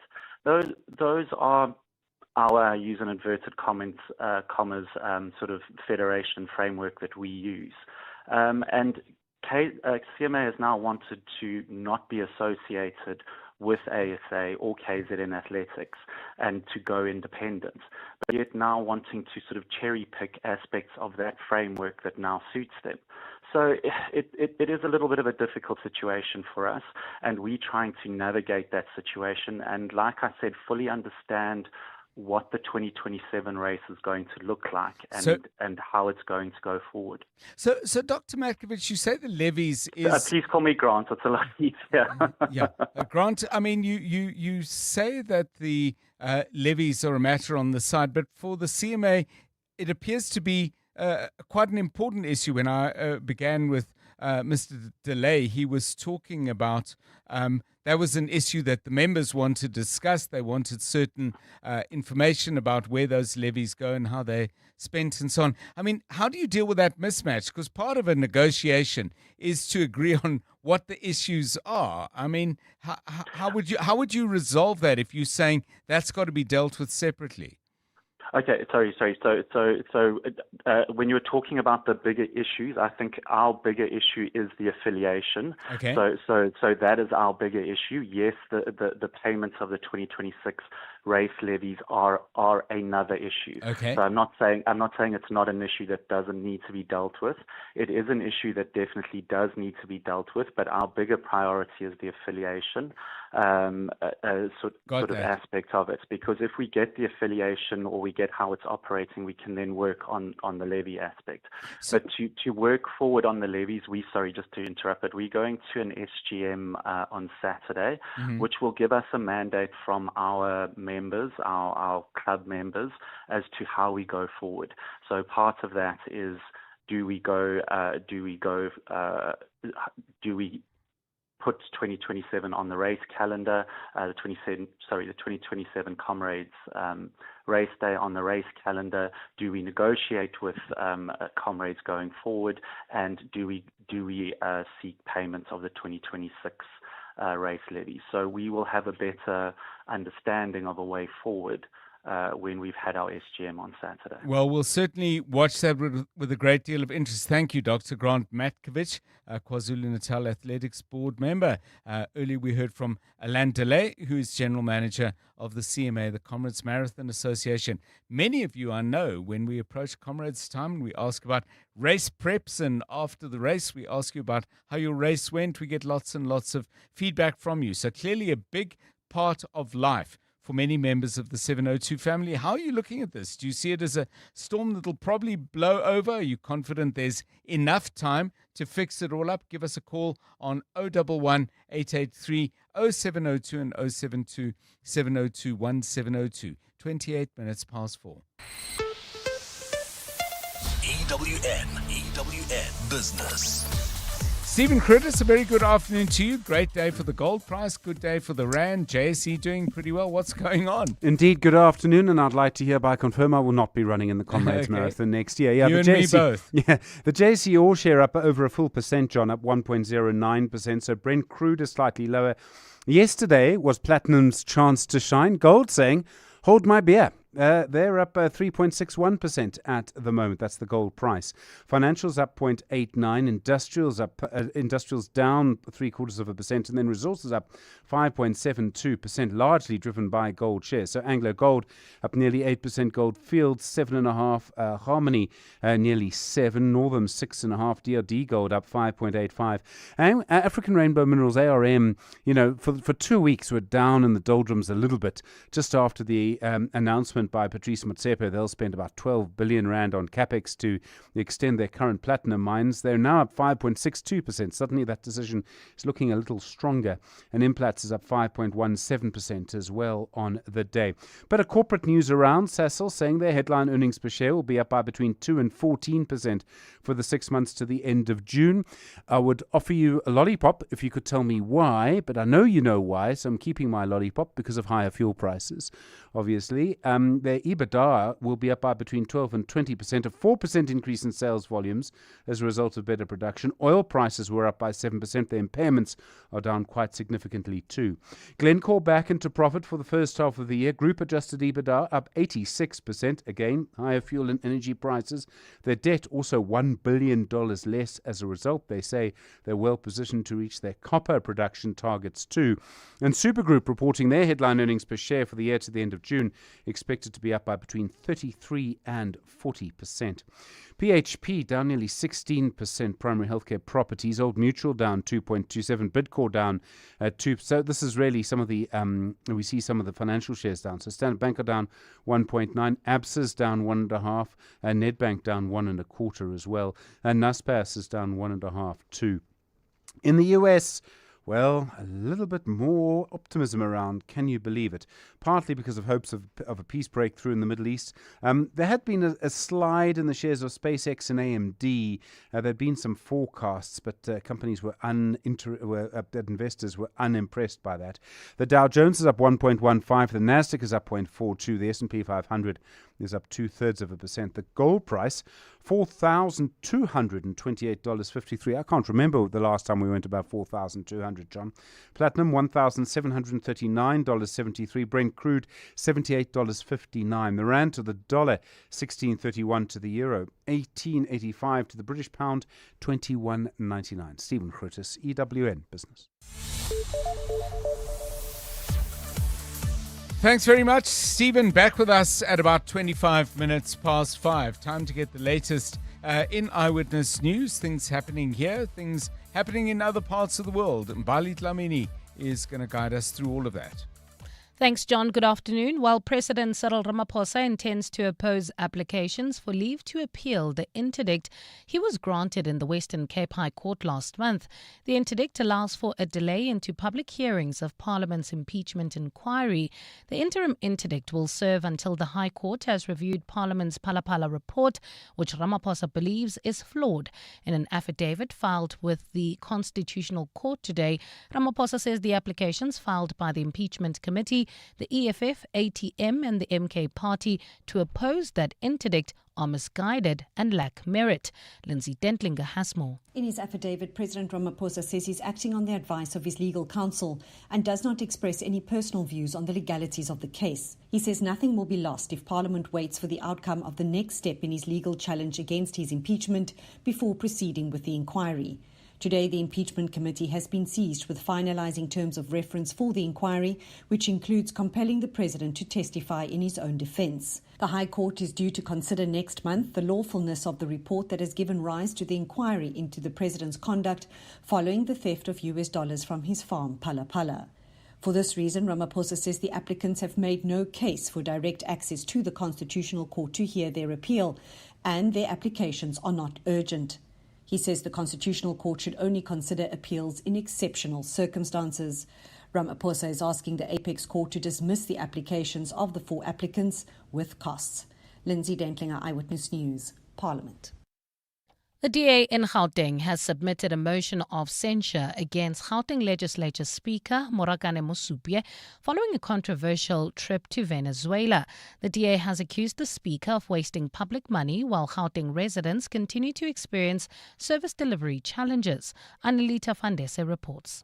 The DA claims that 5.9 million rand was spent on the trip, with each member of the delegation receiving an allowance of 125,000 rand. The party's Gauteng leader, Solim Simanga, argued that the trip was unnecessary, claiming that South Africa was already represented at the tourism affair by Brand SA and questioning the need for a separate GPL delegation. Why then was there a need for the legislature to send 12 people to go and be there while Brand South Africa was there? And Brand South Africa, by the way, is actually, authorized and actually then carries the mandate to then do this thing. The party said documents provided to the DA indicated that the purpose of the visit was to deepen diplomatic relations between Venezuela and South Africa. However, the DA questioned the justification for the delegation, arguing that diplomatic relations should not come at the expense of addressing basic service delivery needs in Gauteng. Annalita Fandese, Eyewitness News, Johannesburg.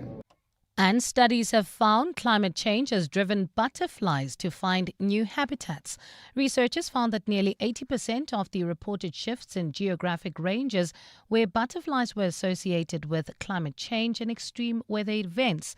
The experts say this is good news as it proves that butterfly species are capable of migrating and shifting their range to adapt to changes. The study in Nature Ecology and Evolution is considered one of the most comprehensive to date on how butterfly distributions are changing. More than 1,000 species across 105 countries and territories were assessed. A fine Thursday in store for Gauteng tomorrow. Lows of between 2 and 6 degrees and highs of between 23 and 25.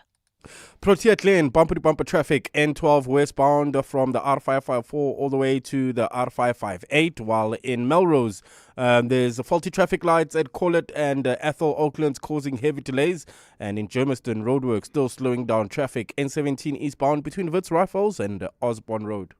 The top story in EWN, President Cyril Ramaphosa intends to oppose applications for leave to appeal the interdict he was granted in the Western Cape High Court last month.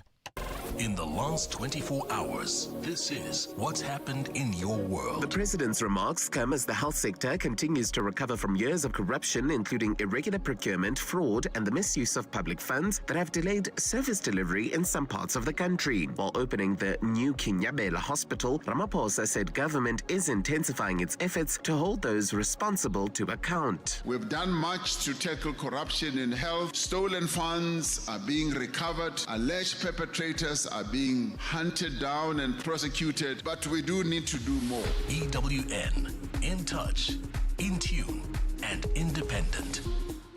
Mavis, I wonder if I should sell my car. I'm not sure where to go.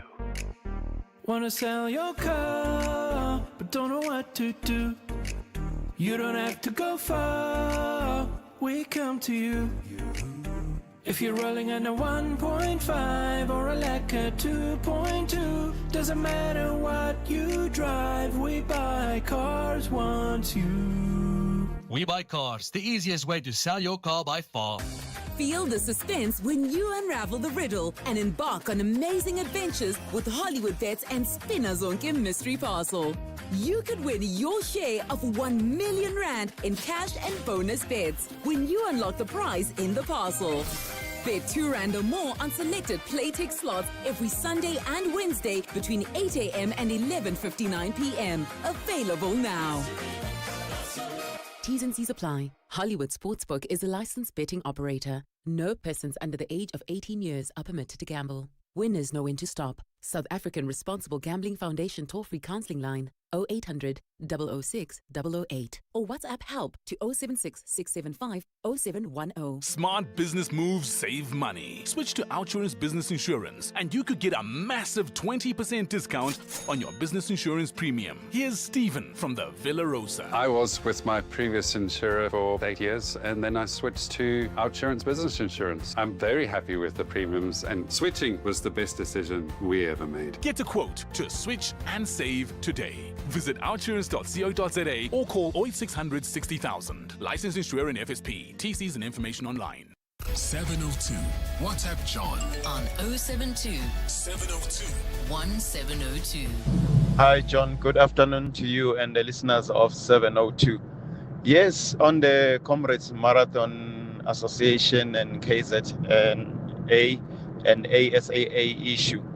Yeah, I can hear, listening, get what they are saying and all these things. But if any of them becomes a winner without finding an amicable solution that brings unity between the two organizations, I think they're still the racing family, the athletes, and the affiliations of ASAA will be affected by this. We love this race because they are qualifiers. We are looking forward to a big event. If now is not clear, is not an option, is not something that is required to qualify, it's going to be something else. We all at this stage do not have a full picture, but it will be in the best interest of the country and us all if they can find an agreement and return to the family group that we know. Thank you. Yeah, I think it's an excellent way of putting it, and the family group. I think out there people really want to see this thing resolved, and that in no way suggests that it's going to be simple or easily resolved. But I think it does more and more of that sentiment.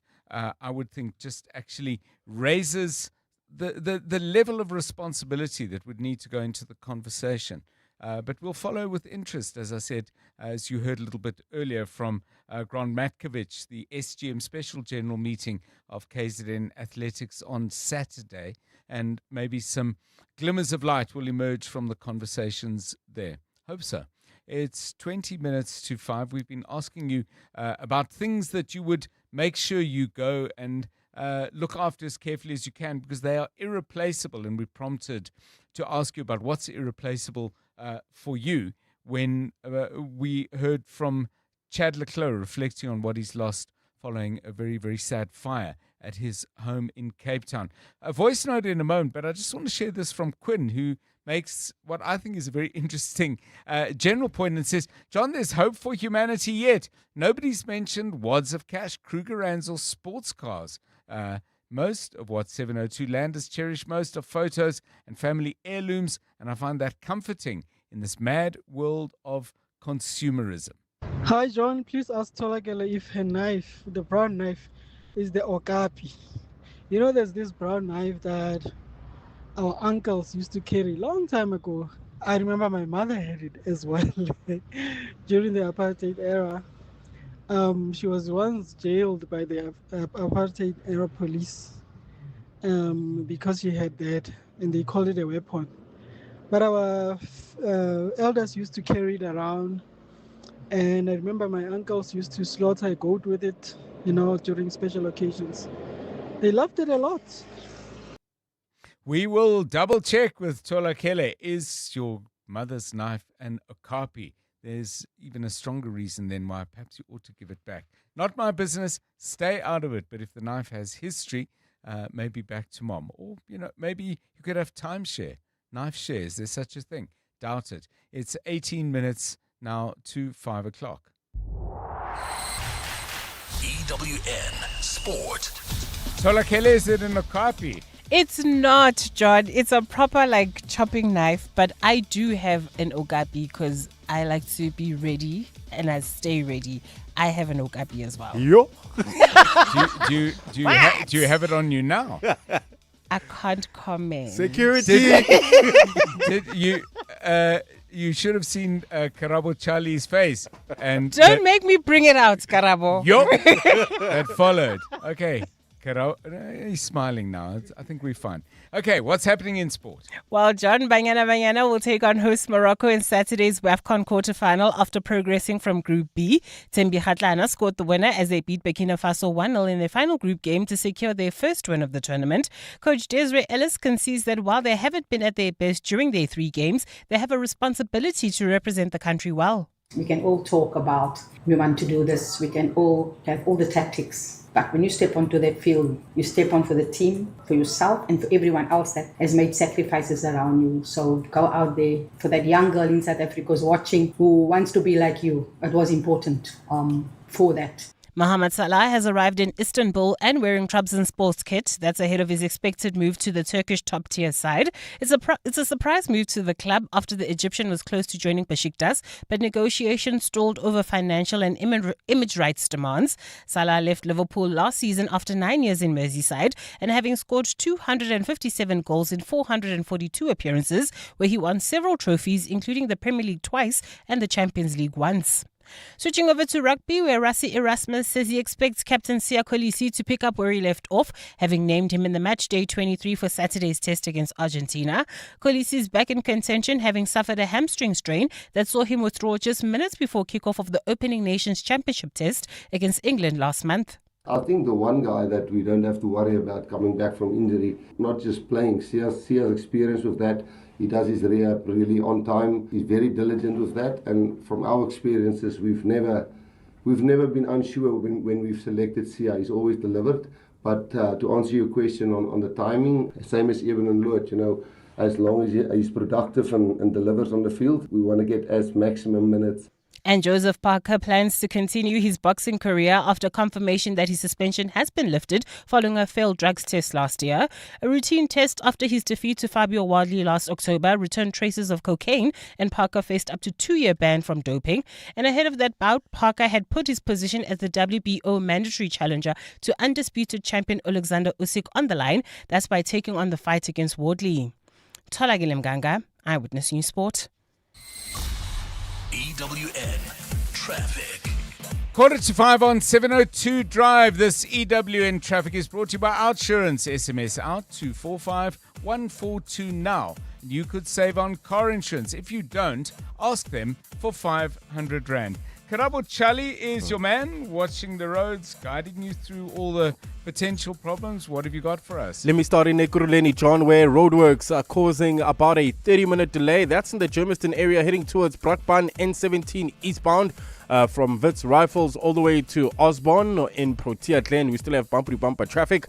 N12 westbound between the R554 Abu Bakr Drive and the R558.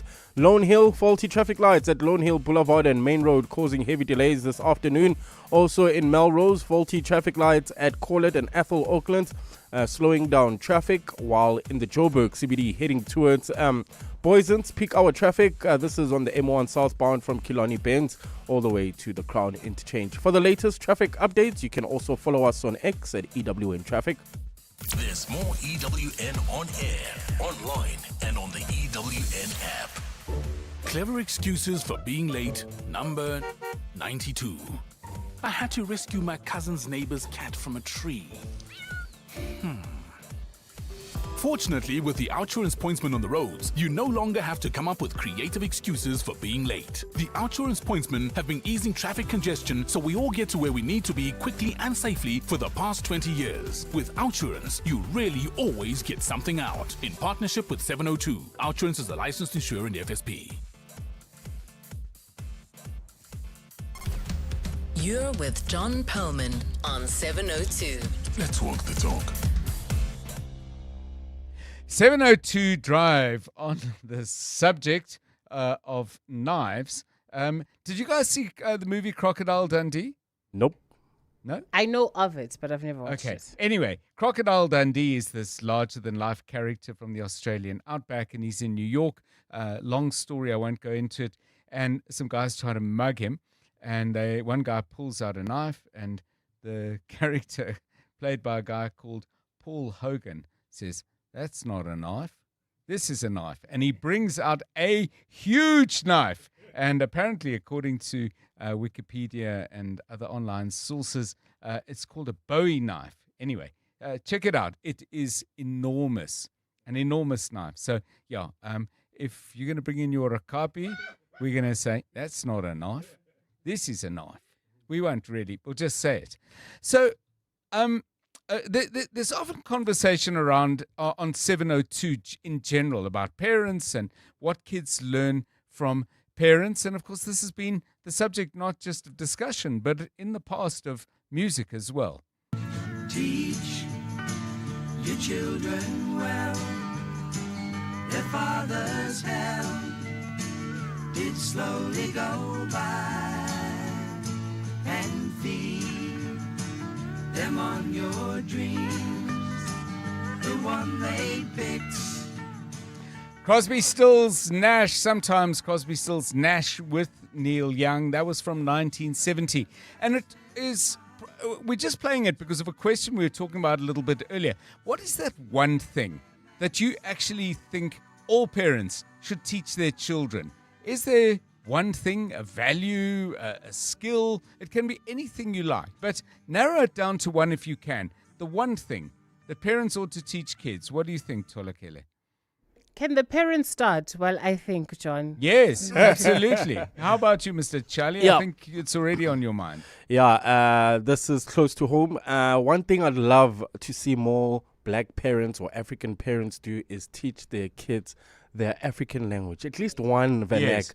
John, there's nothing more awkward than maybe going to the rural areas or the township, and then you just have this kid who's speaking English to Bokoko, and Bokoko confused, and it's cringe. It's not cute at all. So at least let them know at least one vernac. so that at least they can communicate and fit in when they go to those other places. Yeah, very, very clear suggestion there and very doable, I would have thought, from Karabo Charlie. How about you, Tolakela? Your kid is allowed to feel uncomfortable around an adult. It's not them acting funny. So if a kid is like, I don't like it when uncle holds my hand, or I don't want to go, it's okay. Maybe it'll be something that they get over eventually, but allow your kid to have those boundaries, because when they learn it while they're still young, when they go into adulthood, they'll be able to identify when they're uncomfortable without it taking a while for them to register it. Samantha says, teach your kids to be kind. I there's so much in my head, but I'll just throw out one thought. Teach your children to listen. And I don't mean listen. I mean that in conversation, especially with other kids and as they move through the gears of life into teenage years, learn to listen.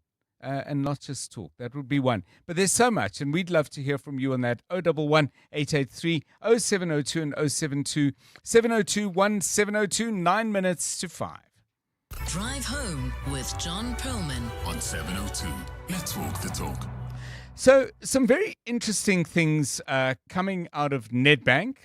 There's a story that I've also seen on the Business Day site. Kabelo Kumalo, deputy editor, reflecting on some things that the Nedbank CEO Jason Quinn has been talking about. And he's not the only one. You hear it all the time from banks, from companies that didn't start in banking like Pepcor, but are looking at getting involved in the financial services sector, or probably actively doing that already. And the focus of their attention is what is seen as a 900 billion rand opportunity, South Africa's township economy.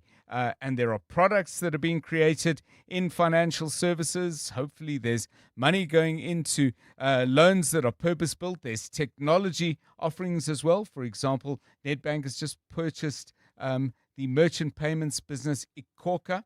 They deal in point-of-sale machines, and they've got about 160,000 of those. So what's happening here? But most crucially, can this be done in a way that doesn't just see the township economy, the Kasi economy, as a business opportunity for larger established corporates, but that operates in a way that actually adds value to the businesses that are operating in that space? Somebody who knows Kasinomics, it's the title of one of his books, but has studied the sector for many years, is my next guest, Gigi Alcock, entrepreneur and author of a number of books, including his own memoir, but Kasinomics is one that we often cite. Gigi Alcock, welcome, and thanks very much for giving us your time. What do you make of this growing conversation, and maybe it's been going on for longer than I've realized, where banks and lots of others are saying, wow, there's something happening here and we need to be involved? Good afternoon to you. Hi, John. Thank you. So, yeah, I mean, when I wrote Kasinomics, which was in 2015, no one believed there was an economy in this kind of space. And over the years, I think there's realization that it's a huge economy. By my figures, at least a R1 trillion economy. And so, I mean, I think on the one hand, that economy exists in its own right. And, it's not only suddenly appeared because banks are wanting to invest in it and so on. It's a very resilient and energetic economy across every different sector, from fast food to spices to auto sector and so on. So, I think that's the most important part is that it's there. And I talk about how do we scale up, not start up. Because I think one of the big problems is that there's an assumption that it isn't there and that we need to create startup businesses and more SMMEs and so on.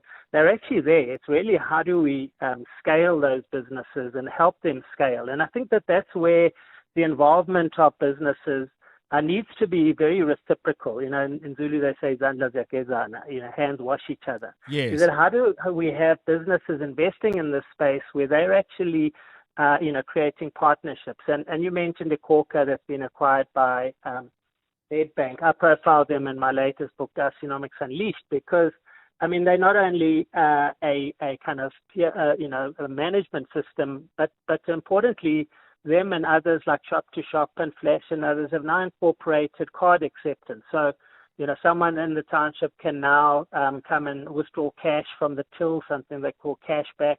You can pay by card. And it saved people transport money to go to ATMs. It saved 2-hour queues at ATMs at month end and so on.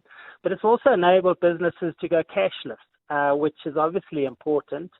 It's also enabled those businesses to acquire loans based on transactions of card transactions going through them. And those are the kind of models I think are important. Right. I mean, it's very interesting that you say you were writing about this in 2015 and people went, or perhaps even contested some of what you were putting forward. You talk about something that is reciprocal. Do the large corporations, be they in financial services or hybrids like Pepkor, have something that township entrepreneurs want? I mean, it's very clear that they've seen in the township entrepreneur community, if I can call it that, or ecosystem perhaps is a better word, something that they're very interested in. But if you look at it from the other side, I mean, what would serve them best if you think of the kind of entrepreneurs you've got to know over many years? Yeah, so it is a mixed bag, depends on the sector. But, maybe to just go some examples, PG Bison is a business in the kind of wood, high-end wood surfaces, and they work with about 3,500 township woodworkers in a very impressive township enterprise development exercise, which has not only helped them grow their business fundamentally, but has actually invested in training and improving these township woodworkers. And that's the kind of things they're looking for. They're not just looking for finance. They're looking for training, for skills development, for marketing, and so on. Another business, Mastandi. Mastandi finances amaroom or backroom rental units. And there's a huge demand for micro rental in the townships. Right. And very difficult to get finance for. But they don't only assist them with finance, but they assist them in planning the developments and how they'll manage the developments and so on. So I think a lot of it is not just a simple financial offering. And that's where the extractive nature of this comes to a large extent from really, we'll lend you some money and if you don't pay, we'll punish you. And I think it's more than that. It's actually understanding those businesses and assisting them in things outside of just finance. And marketing, for example, is one. Training and those kind of things are very important in that. And I think those should be hand in hand. And when one looks at enterprise development, it's a great way of having a different angle to this. I also, say, when we have, for instance, shopping centers going into townships or setting up in a township, we should be doing things, I say we should do things like an economic impact assessment. How are we impacting the fast food outlets there when we bring in formal outlets? And how do we impact, other businesses, grocery retailers, like large spouses and stuff like that when we bring supermarkets into the township? We don't do that kind of thing. And I think that, we should be looking at what is the impact of our involvement in that sector and are we enabling and growing businesses while we grow our own businesses. And it's really, the assumption is that we're going there creating jobs and creating business, but it's not entirely developmental and improving it all the time. So there are positive and negative models that we should be trying to do more of the positive ones. Thank you so much, Gigi Alcock. Again, another conversation where I kind of feel we've just got started and we need to pick it up and find a reason to get Gigi back. He is very, very interesting on these issues. He's an entrepreneur, author of a number of books, including one entitled Carcinomics. Grab a copy and check it out. It's an interesting read. 702 Drive. 702 Afternoons. With Relebogile Mabota, 1 to 3 p.m. If we're looking at the fact that people are spending so much on debt repayments, what is something that you think South Africans can start to do today based on the data that you have? I think practically what you need to think about is what am I good at and what can I offer to those around me? You may be able to make a bit of money when it comes to that. We talk about income generating ideas. Then we talk about managing our expenses. And I think here we want to talk about this concept of value maxing. Lots of benefits that we can derive in terms of cashback programs from retailers, insurance companies, and all of that. Find the ones that you're most comfortable with and join those programs where you believe that it will give you the biggest bang for your buck. Benay Sega, Executive Head of Debt Busters. 702 Afternoons. With Relebohile Maboja. Let's walk the talk. This Women's Month, here's to the woman who keeps the families connected. The homework, the side hustle, the family group chat, all of it runs through her. She deserves better than a hotspot. Net99 brings real fiber into the Kasi. Uncapped from 379 Rand. Mahala installation, no contract. One connection for the whole family. Just top up and go like airtime. Real Kasi Wi-Fi. Check your coverage at net99.co.za or WhatsApp 087 245 0099. Uncertainty is rising, but your business still has to deliver. Production targets need to be met. And when your workforce is out of balance, the cost is immediate. Too many employees? Costs climb. Too few? Productivity drops. Workforce staffing helps businesses stay in control with flexible workforce solutions, deployed within 48 hours nationwide. When demand changes, your workforce can change with it. Visit workforcestaffing.co.za. Stay productive, stay flexible, stay in control. Peregrine Capital presents Brian Habana's Count to 100. In my journey to 100, it started with my first cap, then my second, 10th, 50th, 90th, 99th. Brian Habana, his 100th international test. You get to 100 one decision at a time. For 28 years, Peregrine Capital has applied that same discipline to turn 1 million rand into 100 million. Peregrine Capital. Invest in performance. An authorized FSP. Past performance not indicative of future performance. T's and C's apply. This is EWN. Julius Mkwanazi is behind bars yet again, this time in connection with a murder. An IDEC investigator breaks down at the Madlanga Commission. Good afternoon, I'm Bali Dlamini. Suspended EMPD Chief Julius Mkwanazi and 4 others have been arrested in connection with the alleged torture and murder of businessman Emmanuel Mbenze. Mbenze, who was implicated in a business robbery in Boksburg in 2022, was allegedly killed by police and his body dumped at a dam in Germiston. The matter formed part of an investigation by the Independent Police Investigative Directorate. Its spokesperson, Lizzie Shubing. SAPS provided written response to IPID in April 2026 on the disciplinary sanctions imposed on their 2 members who hold the ranks of sergeant. EMPD acknowledged the recommendations letter and is yet to provide IPID with a report on the outcome of the disciplinary proceedings against their members. IDEC prosecutor Drushanta Ramsamy has broken down in tears while testifying about how she believes the unit's former head, Andrea Johnson, threw her under the bus. The Madlanga Commission briefly adjourned proceedings today to allow Ramsamy time to compose herself. She is testifying about how Johnson involved her in an investigation into allegations that the Political Killings Task Team had been abusing the Crime Intelligence Secret Service slush fund. Alpha Ramashwana reports. Former IDEC head Andrea Johnson asked prosecutor Drushanta Ramsamy in 2024 to draft a Section 2813 application, which is a request for authority to conduct a preliminary investigation into allegations that crime intelligence had abused the Secret Service slush fund.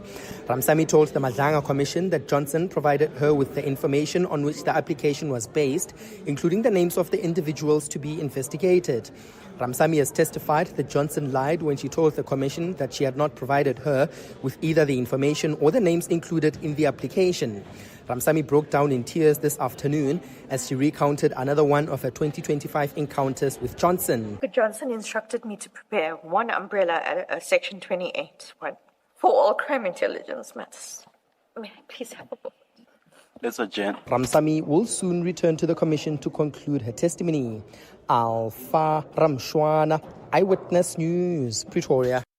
While National Assembly Speaker Thoko Didiza has given the ad hoc committee, which is probing allegations of corruption in the criminal justice system, its fifth extension. The latest extension will give the committee until the middle of September to conclude its business.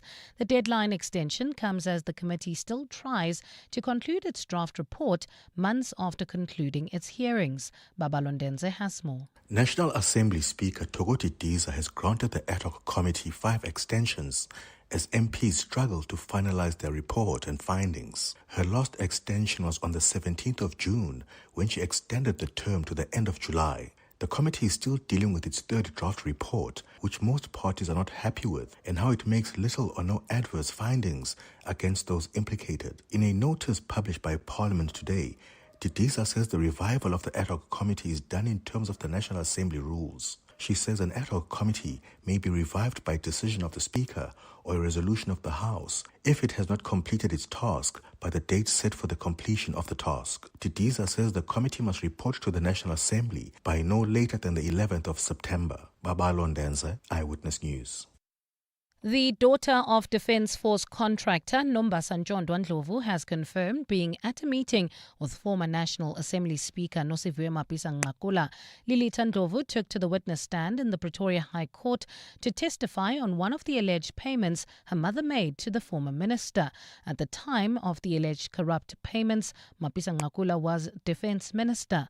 Khomotso Modise has more.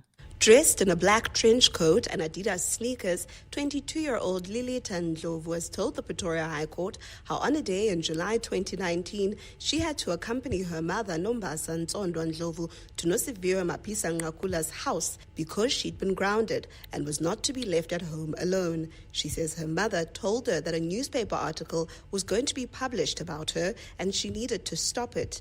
Ndlovu says in the car as they drove to Mapisa-Nqakula's house, there were 2 bags, her mother's handbag and another leather bag. She says they entered the former minister's house with both bags and she was introduced to Mapisa-Nqakula before being told to wait in the sitting room as her mother and the minister went into another room.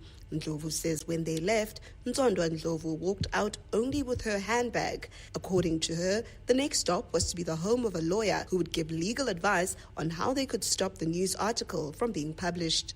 Khomotso Modise, Eyewitness News at the Pretoria High Court.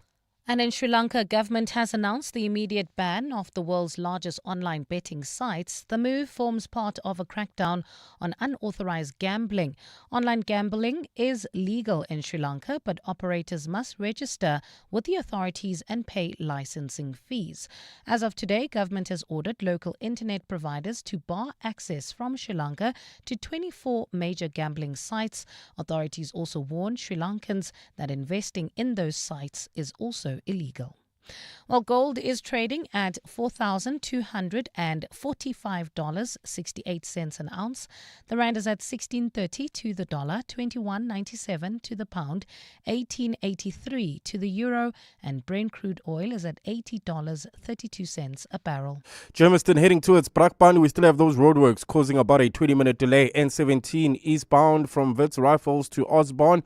Protea Glen bumper-to-bumper traffic on the N12 westbound from the R554 to the R558. Still in Soweto, Doornkop, traffic sluggish on the R558. That's between Main Street and Wild Chestnut. In your sports, Banyana now 90 minutes away from 2027 FIFA World Cup qualification. Rassi Erasmus keeping his focus fully on Argentina, and Pakistan and Ugandan athletes missing after Commonwealth Games. A fine Thursday in store for Gauteng tomorrow. Johannesburg drops to overnight lows of 4 degrees, peaking at 23. Pretoria 6 and 25, and Vereeniging 2 and 23 degrees. The top story in EWN: suspended EMPD Deputy Chief Julius Mkhwanazi and 4 others have been arrested in connection with the alleged torture and murder of businessman Emmanuel Mbenze. EWN, in touch, in tune, and independent. For the latest, visit ewn.co.za or download the EWN app. 7:02. Drive home with John Perlman. John Perlman, 3 to 6 p.m. on 92.7 and 106 FM. Let's walk the talk. 9 minutes past 5 on 702 Drive. Welcome to the show. If you've just joined us, if you've been with us for a while, thanks so much for that as well. Don't forget you can watch us on YouTube, by the way. You simply go to the YouTube platform, type in John Perlman 702 Drive Live. That'll get you to some live pictures of us in the studio. It's always nice to know that people are watching. We take a huge amount of care with our outfits, with our grooming. Karabo, Charlie and I in particular spend a lot of time on our hair. So yeah, we'd like to know that this is not all in vain and that you're getting a chance to see us in all of our splendor. Seriously though, it's quite fun to see the studio on YouTube if you've never had a look. We've got a really, really beautiful studio here in Sandton. So if nothing else, log on to YouTube and check us out there. At 10 minutes past 5, let me just tell you what it is that we're going to be doing over the next half an hour. Huge problems with the picking up and removal of refuse, rubbish in our various suburbs of Johannesburg. And then, of course, there are issues with actually the disposal of that waste, because some waste acceptance sites are actually being blockaded by part-time workers, by contract workers, I think would be the right way to put it, who are protesting, demanding permanent employment, something they say they have been promised. We're going to be talking about this to two guests. Tobani Nkosi is Regional Secretary for the South African Municipal Workers Union. He'll be coming in at about 20 past 5. Before that, from the organization Johannesburg Can, Julia Fish, who we've had on the show before and who's been watching this issue very closely and obviously from a different perspective compared to the union, is going to be with us in a few minutes' time. 11 minutes past 5, we've been getting your voice notes. Quite a few of you are responding to our conversation with Gigi Alcock, his thoughts about how big entities like Nedbank, like Pepkor and various others playing in the financial services space can actually maximize the value of their interest in and investment in the township economy. If you missed that, by the way, Gigi was terrifically interesting. Pick that up on our website, primemediaplus.com. 702. WhatsApp John on 072 702 1702. Hi, John and team. Interesting topic. I think if I could ask parents to teach their children one thing, it would be to teach them discernment so that they can know what is right and what is wrong. Have a great show. Michelle on the N1 highway. Hi, Uncle John. The one thing that I thought is important, and I taught my grandson, is how to respect women from a very young age. And I used to recite the Georgie Porgy story. And then growing up, he doesn't stay in the same town like me. So when I speak to him in the morning, when I say goodbye, I say, don't be a Georgie Porgy. And eventually he got it. And whenever I said to him, don't be a Georgie Porgy, he took exception to it. But I thought I'm getting the picture through. Respect, ladies. Clive from Pretoria. I had the pleasure of listening to Gigi Alcock at a business breakfast in July. He had that audience captivated for over an hour. He was just so brilliant. His stories, just everything that he had to tell us was just captivating. Amira from Randburg. Yeah, thanks very much. And I can imagine that a presentation from Gigi would be an excellent thing to see. And his points on the township economy, very interesting. People don't know the Georgie Porgy reference, by the way. Traditional English language nursery rhyme that starts Georgie Porgy, pudding and pie, kissed the girls and made them cry. A couple of you have commented, by the way, on the conversation around Tola Kele and her knife. And somebody sent me this. I don't think I've got a name to for someone who I can thank.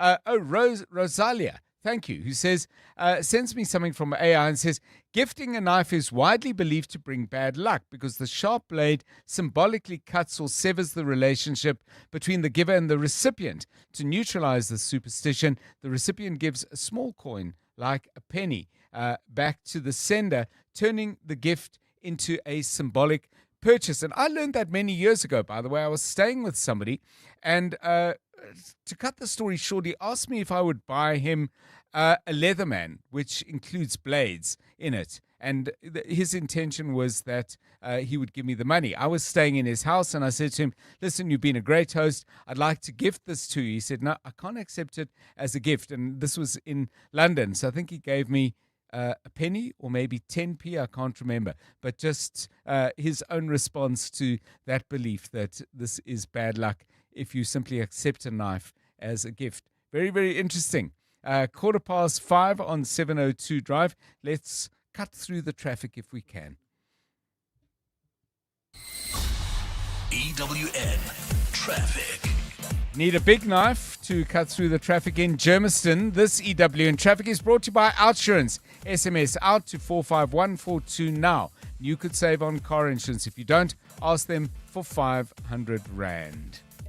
Thanks, John. Well, at this stage, if you are heading towards Brakpan leaving Germiston, roadworks are causing more than a 30-minute delay. This is on the N17 eastbound, all the way from the Rand Show, the Rand Airport interchange, all the way to the Heidelberg Road off-ramp. So if you are heading towards Brakpan, avoid the N17 at all costs. Rather use Main Reef Road, Dekema Street. Hopefully that will save you some time. In Protea Lane, bumper-to-bumper traffic on the N12 westbound from the R554 all the way to the R558. In Doornkop, traffic sluggish on the R558 between Main Street and Wild Chestnut, while in Lone Hill, there's slow-moving traffic due to faulty traffic lights approaching the intersection of Lone Hill Boulevard and Main Road. In Melrose, there's also faulty traffic lights at Collet and Ethel, slowing down traffic. And in Alexandra, expect about a 30-minute delay. This is on the N3 southbound from the Between interchange to Van Buren. If you come across any other traffic issues, kindly WhatsApp us on 072 702 1702. There's more EWN on air, online, and on the EWN app. Deciding to ignore your alarm may cost you your flight, but deciding to stay with your current car insurance could be costing you thousands of rands in savings a year. With Outsurance, 43-year-old Ilana saves an unbelievable 349 Rand a month on her 2022 Suzuki Jimny. Switch to Outsurance today. You too could be one quote away from having more money in your pocket every month. SMS out to 45142. That's out to 45142. Licensed insurance FSP, TCs, and information online. You're with John Perlman on 702. Let's walk the talk. So still to come on the show at around 20 to 6, we're going to be listening to some music. Our theme for today, your favorite song that talks about the teenage experience. Here's one.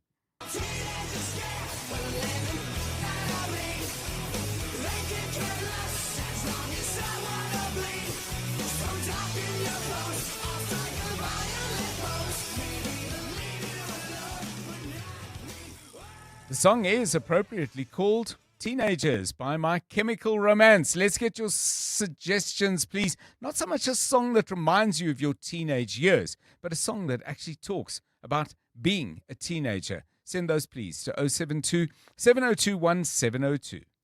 Drive home with John Perlman on 702. Let's walk the talk. Right, let's focus our attention now, pretty much up until we bring Stephen Curtis in on the market news. That's in about 10 minutes' time, on what's happening with refuse removal in Johannesburg. The situation with Pikitup is a troubled one, and there are various things that seem to be happening. What's at the root of this? Julia Fish is Executive Director of the organization Joburg Can. Ms. Fish, welcome and thanks for your time. What's at the heart of the problem? Good afternoon. Good afternoon, John, to you and your listeners. The heart of the problem is about 4 different things. Okay. One is a protracted labor dispute. 2 is the general liquidity crisis in the city of Joburg, where they don't have enough money to cover a lot of their bills. 3 is our landfills are full, 2 out of the 4 are closed. And the 4th issue is the problem of a new contractor and the performance management of the contractors within the Pikitup system. Now, I understand that, and you quoted in the article I'm referring to by Ferial Hafaji, that there are a number of sites, 6 major depots are actually closed. Randburg, Waterval, Roodepoort, Avalon, Orange Farm and Marlborough. This is 300 or so workers who, I don't know what I should call them, semi-permanent, or I don't know if they're hired on a contract basis, who say that they have actually been promised permanent employment and they want it now. What is the status of that? I mean, are there written agreements in that regard? Because clearly it's very difficult not only for trucks to get in and out, but perhaps for permanent workers to do their work. From our understanding, those 300 permanent workers went through health checks, they went through interviews, they submitted information on the grounds that they would be made permanent. There's also obviously a push within the city to insource and rely less on contractors. So this is part of the overall strategy of the city to amend what it does when it comes to overtime and benefits and the things that permanent workers enjoy. So that is technically part of what should happen, but whether or not the city at the moment, given it's now just started a new financial year, is in a position to be able to do that is the question. Well, if they're not in a position, there are many people who believe it's a self-inflicted wound. I would assume that the fact that 2 of 4 city landfills are full is also a reflection of the way the city's been run. A landfill doesn't get full very quickly, and there's plenty of time to A, observe the problem, and B, solve it. I mean, what's holding up action on that? 2 of the 4 main landfills in the city of Joburg have reached capacity. They were told in 2023 that by the end of June 2026, these landfill sites would reach capacity. They then came up with 2 alternatives, obviously the recycling program or the sort at source initiative to try and reduce the amount of stuff that's going into the landfills. And the other was this waste to energy program, which would burn waste and actually produce low cost electricity or less cost for bulk electricity than we're paying to Eskom, for example. This was funded by the DBSA and a Dutch funding company under their government structure. They haven't appointed a contractor. So instead of actually intervening at the time with the money they were given, we're now at this position where we're now having to go to other municipalities like Rand West, Mfuleni, Tshwane, to beg them to take our rubbish. And we're also spending about 150 million rand a year on additional private sites within the city of Joburg because we don't have our own dump sites. And this was a problem they saw coming, didn't act fast enough, and are in the position they're in now. And there was money to solve it. Thank you, Julia Fish, Executive Director of Joburg CAN. Well, let's get another perspective on not just the Pikitup problems, but perhaps on the general issues facing the city. And welcome to 702 Drive. Tobani Nkosi is Regional Secretary of the South African Municipal Workers Union in Joburg. Mr. Nkosi, welcome, and thanks so much for giving us your time today.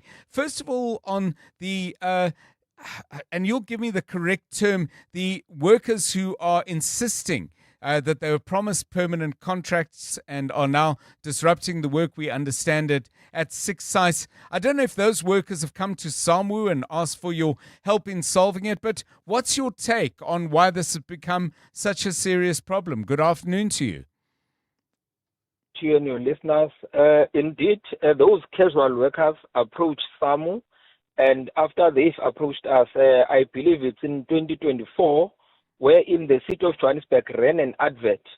Out of that advert, they were shortlisted. After being shortlisted, they were interviewed. They went for medicals. They went for vetting as the new requirement in the city of Johannesburg that you should not employ people with criminal records. So with that being done, they hoped that very soon they'll be receiving the appointment letters. However, that process ran over a period wherein in the city, in terms of your recruitment policy, you should run your recruitment policy for a period of 4 months. You interview and appoint. You can only get additional 2 months for you to conclude the process. However, it lapsed. It went to over 8 months. After it has lapsed, the very same employees approached Pikitup. As they approached Pikitup then advertised again. They then applied again. So now the issue of promising each other to employ each other just like that, it's something that, and it's one notion that we need to discourage, because there should be a process in place. So that process, okay? No, please finish. That process is that Pikitup must advertise, everybody must apply, and then once you meet the requirements, you are shortlisted, you go through an interview process. So unfortunately, as Pikitup was in that process, because we had to intervene as SAMU, the city of Johannesburg, through the city manager, Dr. Floyd Brink, they issued a moratorium saying no entity, no department should run adverts, should appoint, because the city has no funds.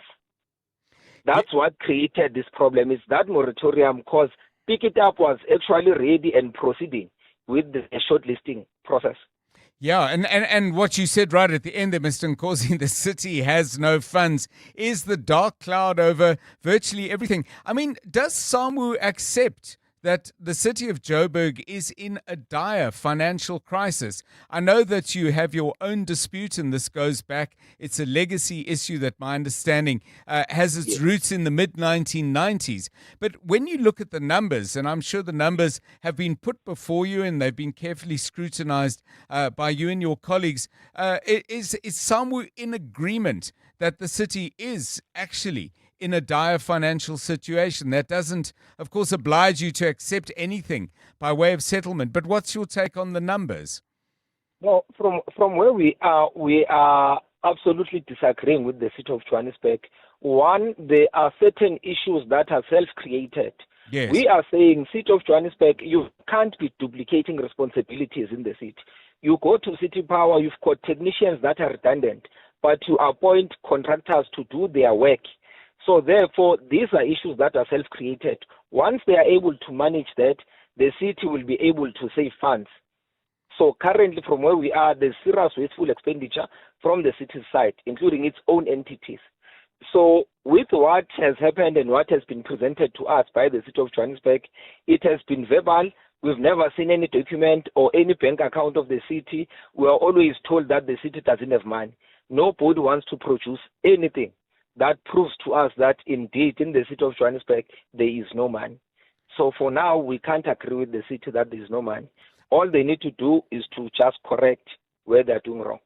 I'm really surprised, though, to hear from you, Mr. Nkosi, that you're getting verbal details about all of these things. I mean, I would have thought if you're in a negotiation, and you are legally entitled to full disclosure of all financial materials that are relevant to the dispute that you're trying to resolve. I mean, surely you have a legal right to insist on that as SAMU, and if you do, I'm surprised that you haven't. No, we've done it. We've requested that. That has been promised to us. To this date, nothing has been forthcoming. This is not the first time they say to us they do not have money. Remember, what needs to be paid to address the legacy issue, it's 10.3 billion. All they did was to say, can we pay 1.2 in March? We will pay 5 to 6 billion in July. And they came back and said, but there's no money. We said, but where's the proof to show that there's no money? Yes. Nothing has been forthcoming. Thanks so much. Tobani Nkosi is with the South African Municipal Workers Union. He's regional secretary for Johannesburg. Your experiences of this rubbish not being collected, are you hiring private contractors to remove it? I'm hearing a figure of 69 Rand per bin. If you've got something to add to that story or any other relevant details, because this literally is a street level issue, as those of you who are suffering with uncollected rubbish will attest. It's the street right where you live, and the bins are right outside your house, and not just yours, I would imagine. Either way, your inputs, 072 702 1702. 28 minutes past 5. EWN Business. Stephen Critters, cricket players sometimes say, after a game in which they've made big scores, I wish I could take the pitch and put it in my bag and have that pitch every day. presumably we wish we could have days like today and yesterday every day. Absolutely, John. Good afternoon. And it's mainly because of our minerals. So gold prices up strongly today, up 4.3%. It seems what happened was there was a soft jobs number in the US. That means that interest rates will stay roughly where they are. That means that the sort of dollar debasement trade starts a little bit, and that pushed gold prices up. So gold today, platinum yesterday, and most of the time my street looks like a rubbish bin because just surrounded by dustbins all the time. The JSE All Share getting its rubbish collected, up 1.01% on the day, 115,416 points. Financials not, down 0.92%. Industrials waiting too, they're down 0.81%, but resources getting all of their rubbish collected, up 5.5% on the day, mainly because of that much higher gold price. So Gold Fields up 8.75%, Anglo Gold up 8%, Harmony up 7%, Pan African Resources nearly 7%, DLD Gold up 6%, Platinum prices up, Platinum shares up 2%, Implats is up nearly 6%, African Rainbow Minerals up 5.76%. That bet by Patrice Motsepe to invest quite strongly in his platinum production does suggest that it might well pay off. Sasol saying their headline earnings per share will be up by between 2 and 14% for the 6 months to the end of June. Obviously, higher fuel prices helping there. They were able to sell 4% more as well as a result of better fuel production. Oil prices were up 7%. Their impairments were down significantly too. Higher fuel prices helping Glencore back into profit. Their group adjusted EBITDA up 86%. Their energy prices up too for coal, and their debt is now also $1 billion less as a result of that. They're quite bullish about their copper production as well. Financial shares down, Old Mutual down 3%, Sasol, Standard Bank down 1.7%, and then Sanlam down 1.37%. Telkom and MTN both down. Telkom down 2.28% and MTN down 1.36%. Naspers down a smidge as well. A bit of optimism in the US about talks in the Middle East. Also a little bit of AI optimism too. So the Dow Jones is up 0.97%. The Nasdaq is up 0.12%. The S&P 500 is up 0.28%. The gold price, $4,257.20. Platinum, $1,736.81. Brent crude, $78.66 a barrel. The rand to the dollar, 16.30. To the euro, 18.83. To the British pound, 21.96. On the Money Show tonight, John, we will talk to the interim CEO at SAA. They've signed a code-share agreement with Emirates. Do you remember the long history of this? 2015, they were going to sign a code-share agreement with Emirates, and Dudu Myeni stopped it at the last minute. I didn't realize it goes that far back. Goes that far back. I had to go and look it up. It wasn't just in my memory. I doubt that the long hand of history had much of a role to play in today's announcement, but it made sense then, and clearly it makes sense now. Didn't make sense to Dudu Myeni. More details also about the way that your electricity bill is going to change, the transparency that will be forced on councils, which I think is going to be fascinating. We'll talk too about artificial intelligence, cryptocurrencies, and then your shapeshifter tonight is Nonku Piche, the inaugural CEO at Discovery Corporate and Employee Benefits.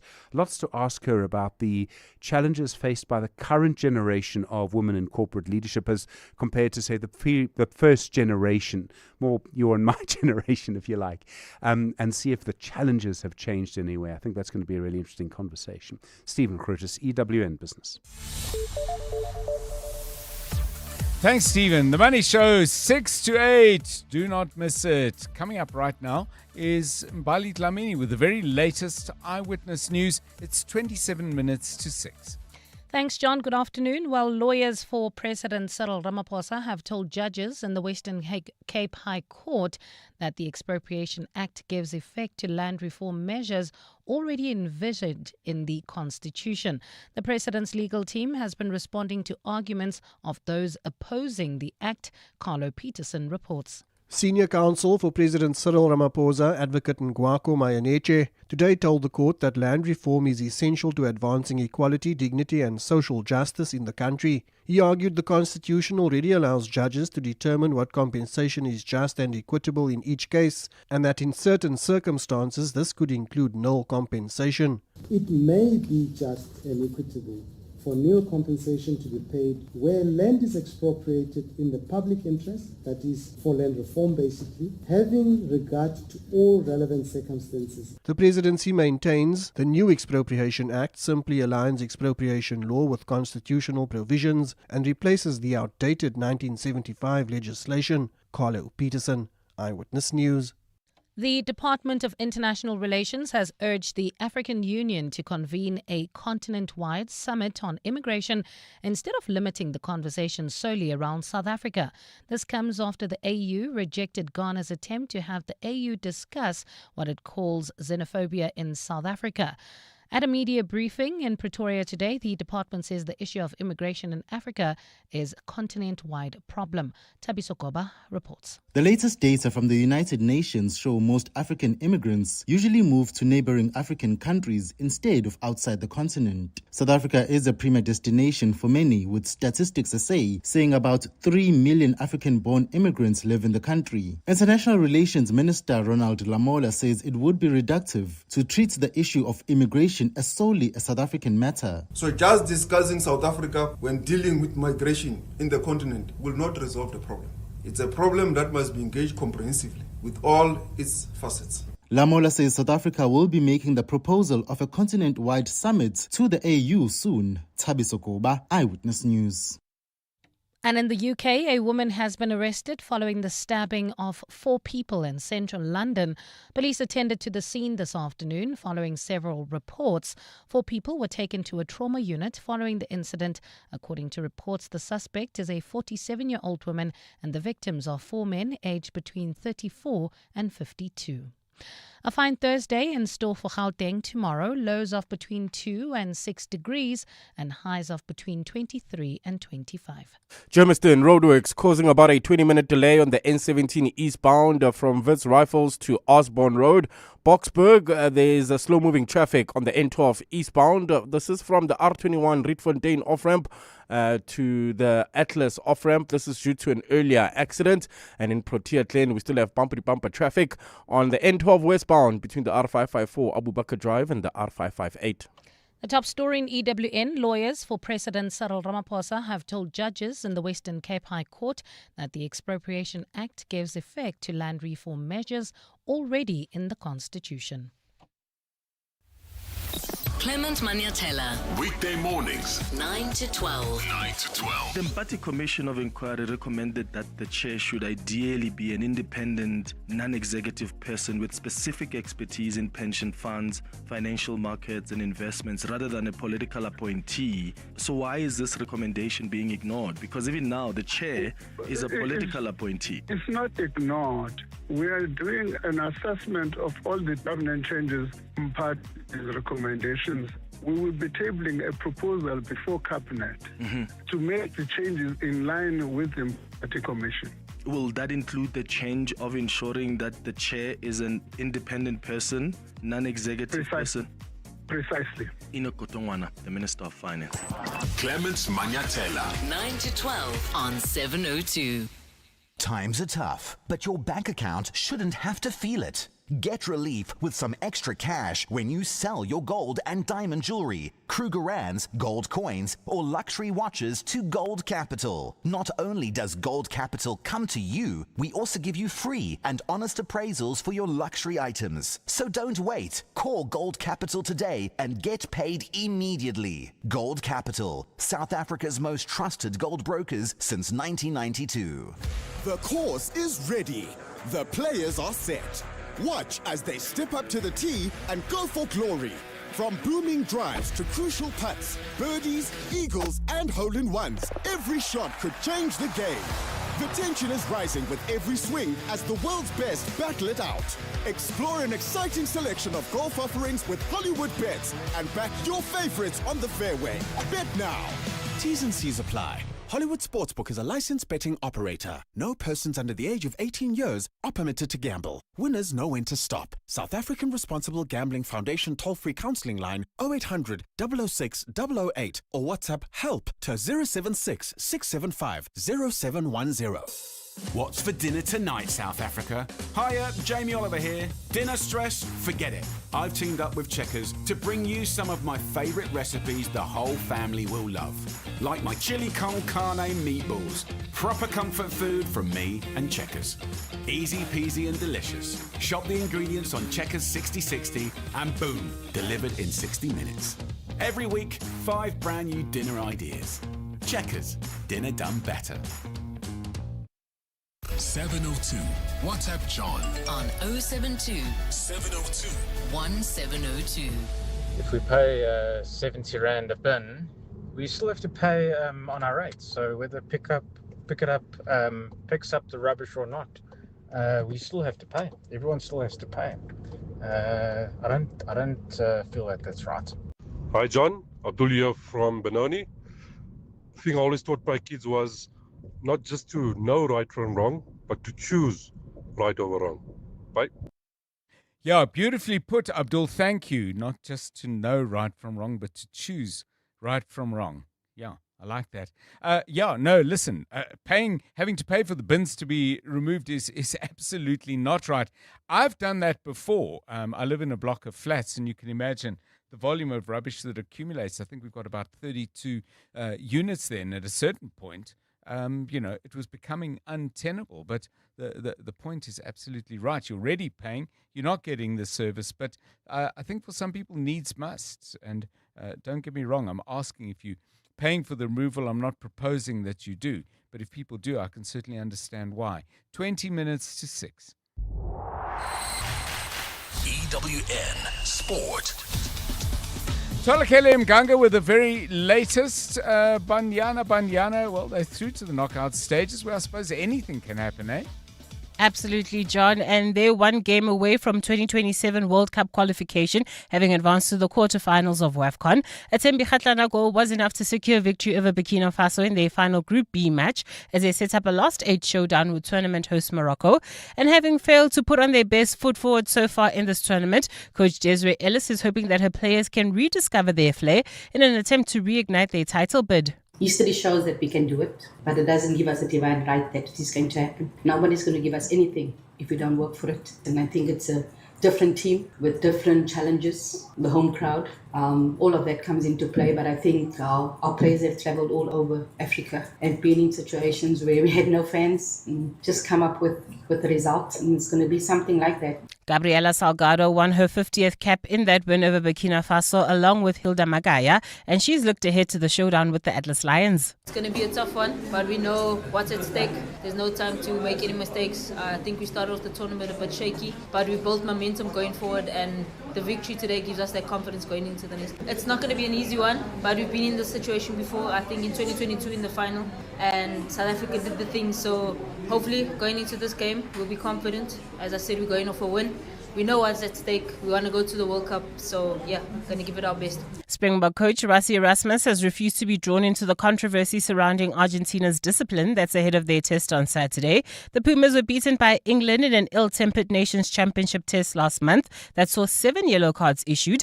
And despite the scrutiny around Argentina, Erasmus says it's not their place to discuss disciplinary issues. We have never experienced Argentina as a team that goes outside the laws of the game, and I think it was a once-off that happened last week.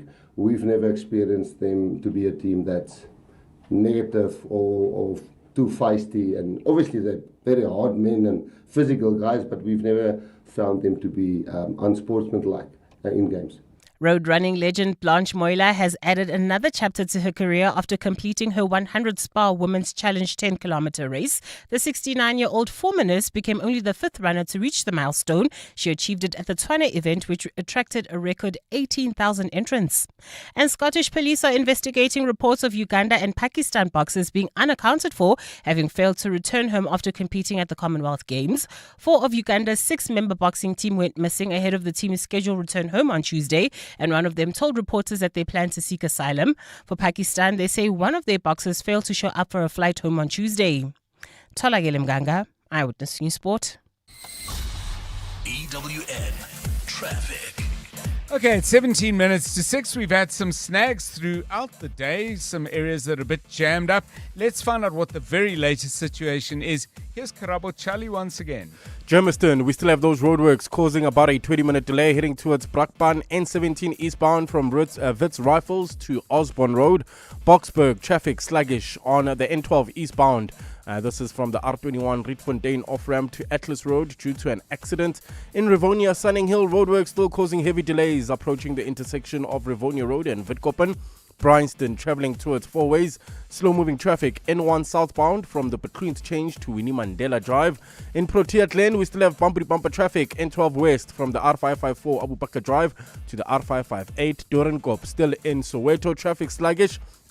This is on the R558 between Main Street and Wild Chestnut. Lone Hill, faulty traffic lights at Lone Hill Boulevard and Main Road causing heavy delays this evening. There's also a song, your favorite song, that talks about the experience, the memories of being a teenager. Some of you have already sent us contributions. Let's take a listen.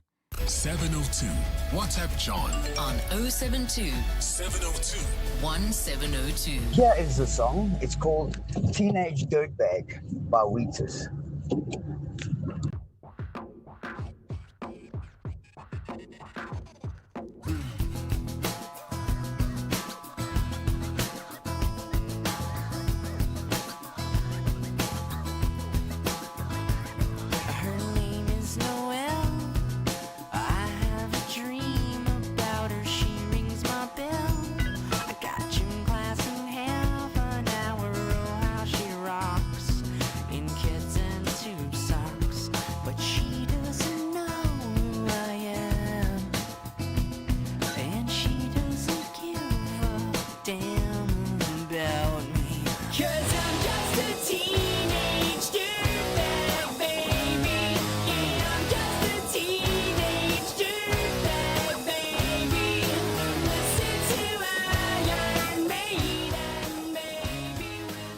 Highly successful debut single from the American rock band Wheatus went all the way up to number 7 on the Billboard charts. So that's one offering already. Let's get yours, please, on 072 702 1702. It's coming up now for 13 minutes to 6.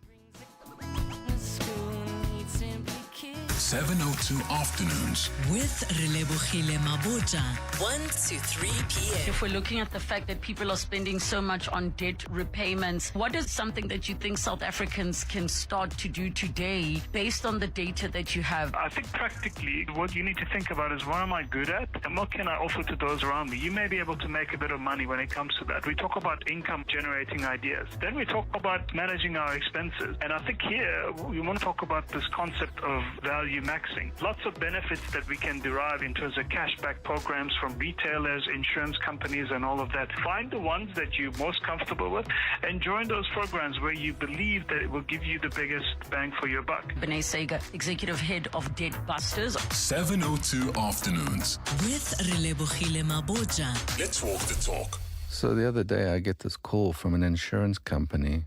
They asked me if I knew what their third-party policy entails. I said, third party? Whoa, big dog. I haven't even been invited to the first one yet. And they just put down the phone. I don't get it. Don't get that insurance. Get Pineapple. It's easy to get and online. Pineapple FSP 48650 is underwritten by Omart Insure Limited, a licensed non-life insurer and authorized FSP. T's and C's apply. Your office is more than just a place to work. It's a reflection of your success. At Desk and Chair, we help you elevate your workspace with locally manufactured desks and a wide range of chairs to suit your style and budget. Our expert consultants are with you every step of the way, from planning to delivery and assembly. Visit our showroom in Midrand or shop online at deskandchair.co.za. Desk and Chair. Think, feel, work better. Pedestrians, crossing the road in winter can be deadly, especially on highways. These are no walking zones for a reason. Always use pedestrian bridges and designated crossings, even if it takes a little longer. No shortcut is worth your life. Stay smart, stay patient, and always cross where it's safe. This message is brought to you by the National Department of Transport. 702 WhatsApp John on 072 702 1702. Hey, Dada John and team. How about A Teenager in Love by Dion and the Belmonts? Julius Mazuo, The Hill, Joburg South.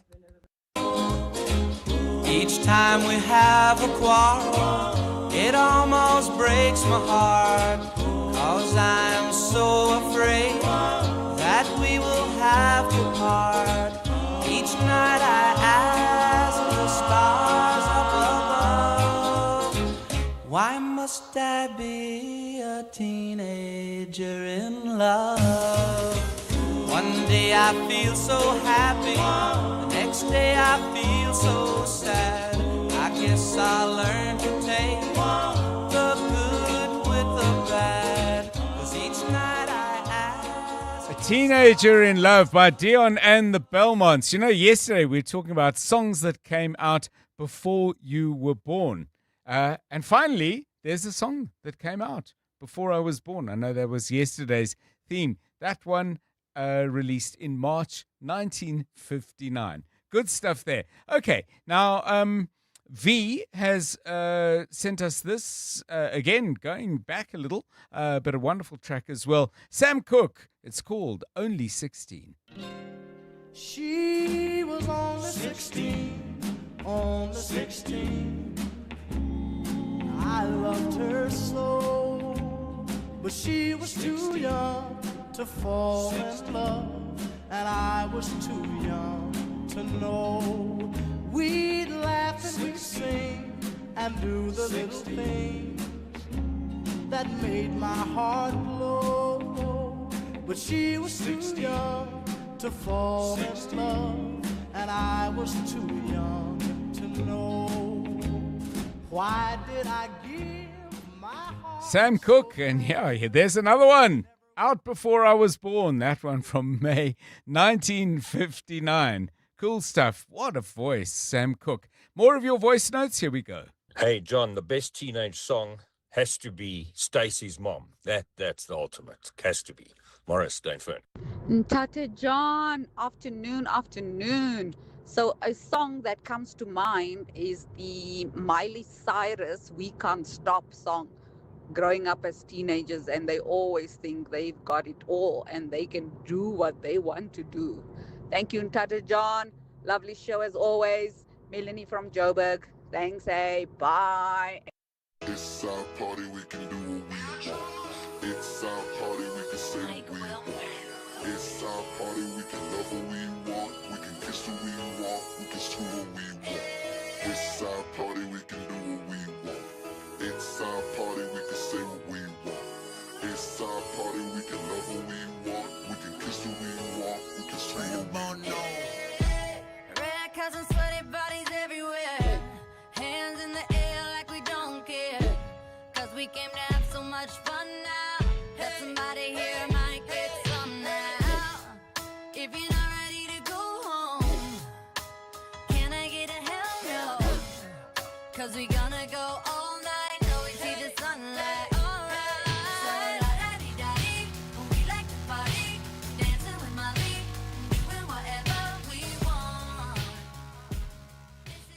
We Can't Stop by Miley Cyrus. Now, I got a really nice WhatsApp sent to my phone by somebody. If you ask him a musical question, as I'm sure you know by now, Randall Abrams will definitely have an answer to the question. So, a song that refers to the teenage experience. We're going into the 80s. We're going to Ireland. We're listening to the Undertones. This one's called Teenage Kicks.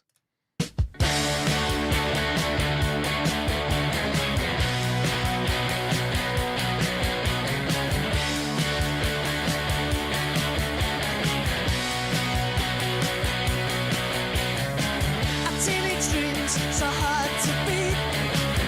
Every time she walks down the street, another girl in the neighborhood. When she was mad, she looked so good. I wanna hold her tight. Get teenage kicks right through the night. I'm gonna call her on the telephone. Have her over 'cause I'm all alone. Yeah, the Undertones. Remember that well, actually. That's from 1978. A band from Belfast, I think they were. And the song called Teenage Kicks. Let's see what else we've got. From Katlehong, I think the best song that would describe a teenager, now that I'm an adult, is a song by Khaled, Young, Dumb and Broke.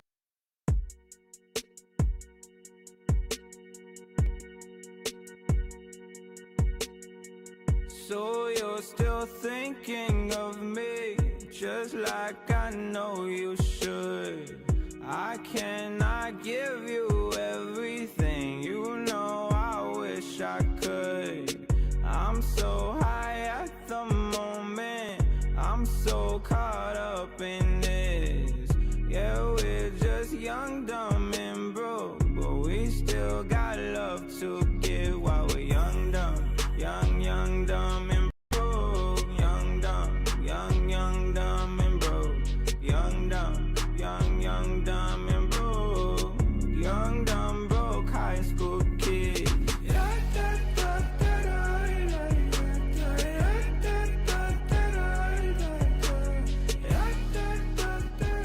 Khalid Donnell Robinson, to give him his full name, that one called Young, Dumb and Broke. We got more from all of you. This one from Letugile, who says we ought to be playing Papa Don't Preach, a Madonna classic. Here we go.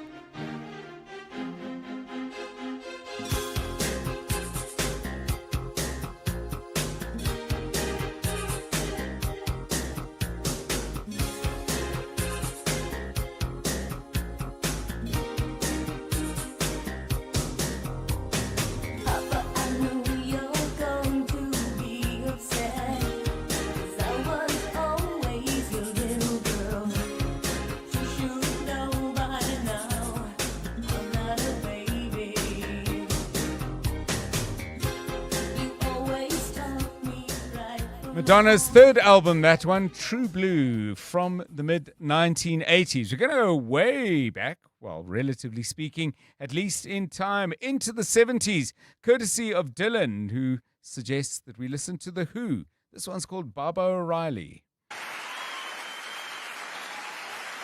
Thank you very much. Thank you very much. This next song took me to Australia for 3 months. It was number 1 in the charts there, and it was number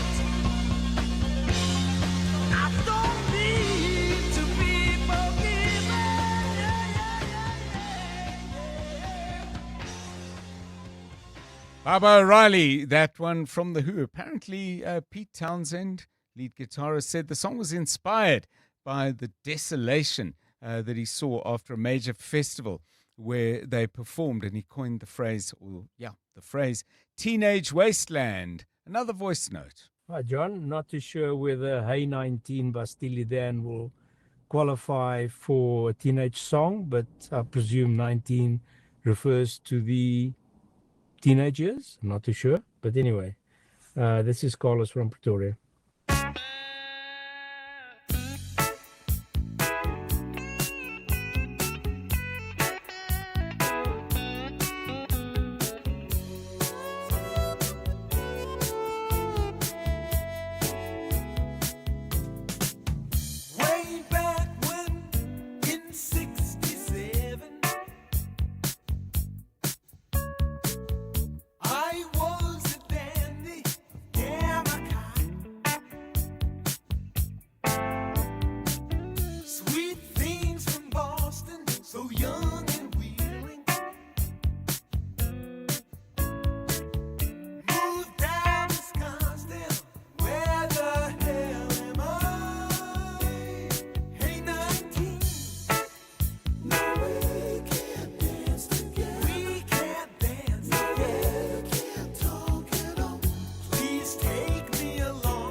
Sound of Steely Dan. Among the many things I love about sharing ideas and songs with you at the end of the show is I always think, got to go home and listen to some of them. I have a whole section of a playlist devoted to Steely Dan, who I just think we're a fabulous band. That's all we have time for, though. No more news, no more music, but lots of great radio still ahead on 702. I'm John Perlman. Good night.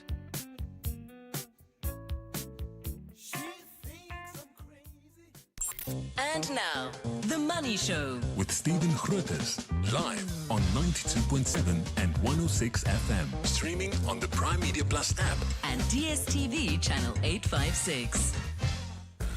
The Money Show with Stephen Grootes is brought to you by ABSA Corporate and Investment Banking, turning intent into execution. That's how ABSA are invested in Africa's energy future. Good evening. On your Money Show tonight, the interim CEO at SAA, Matsela Shishibe, on their new code-share arrangement with Emirates and how high fuel prices are affecting your demand for flights. Government promises your electricity bill is going to be more transparent and eventually cheaper. Jamie Dimon joins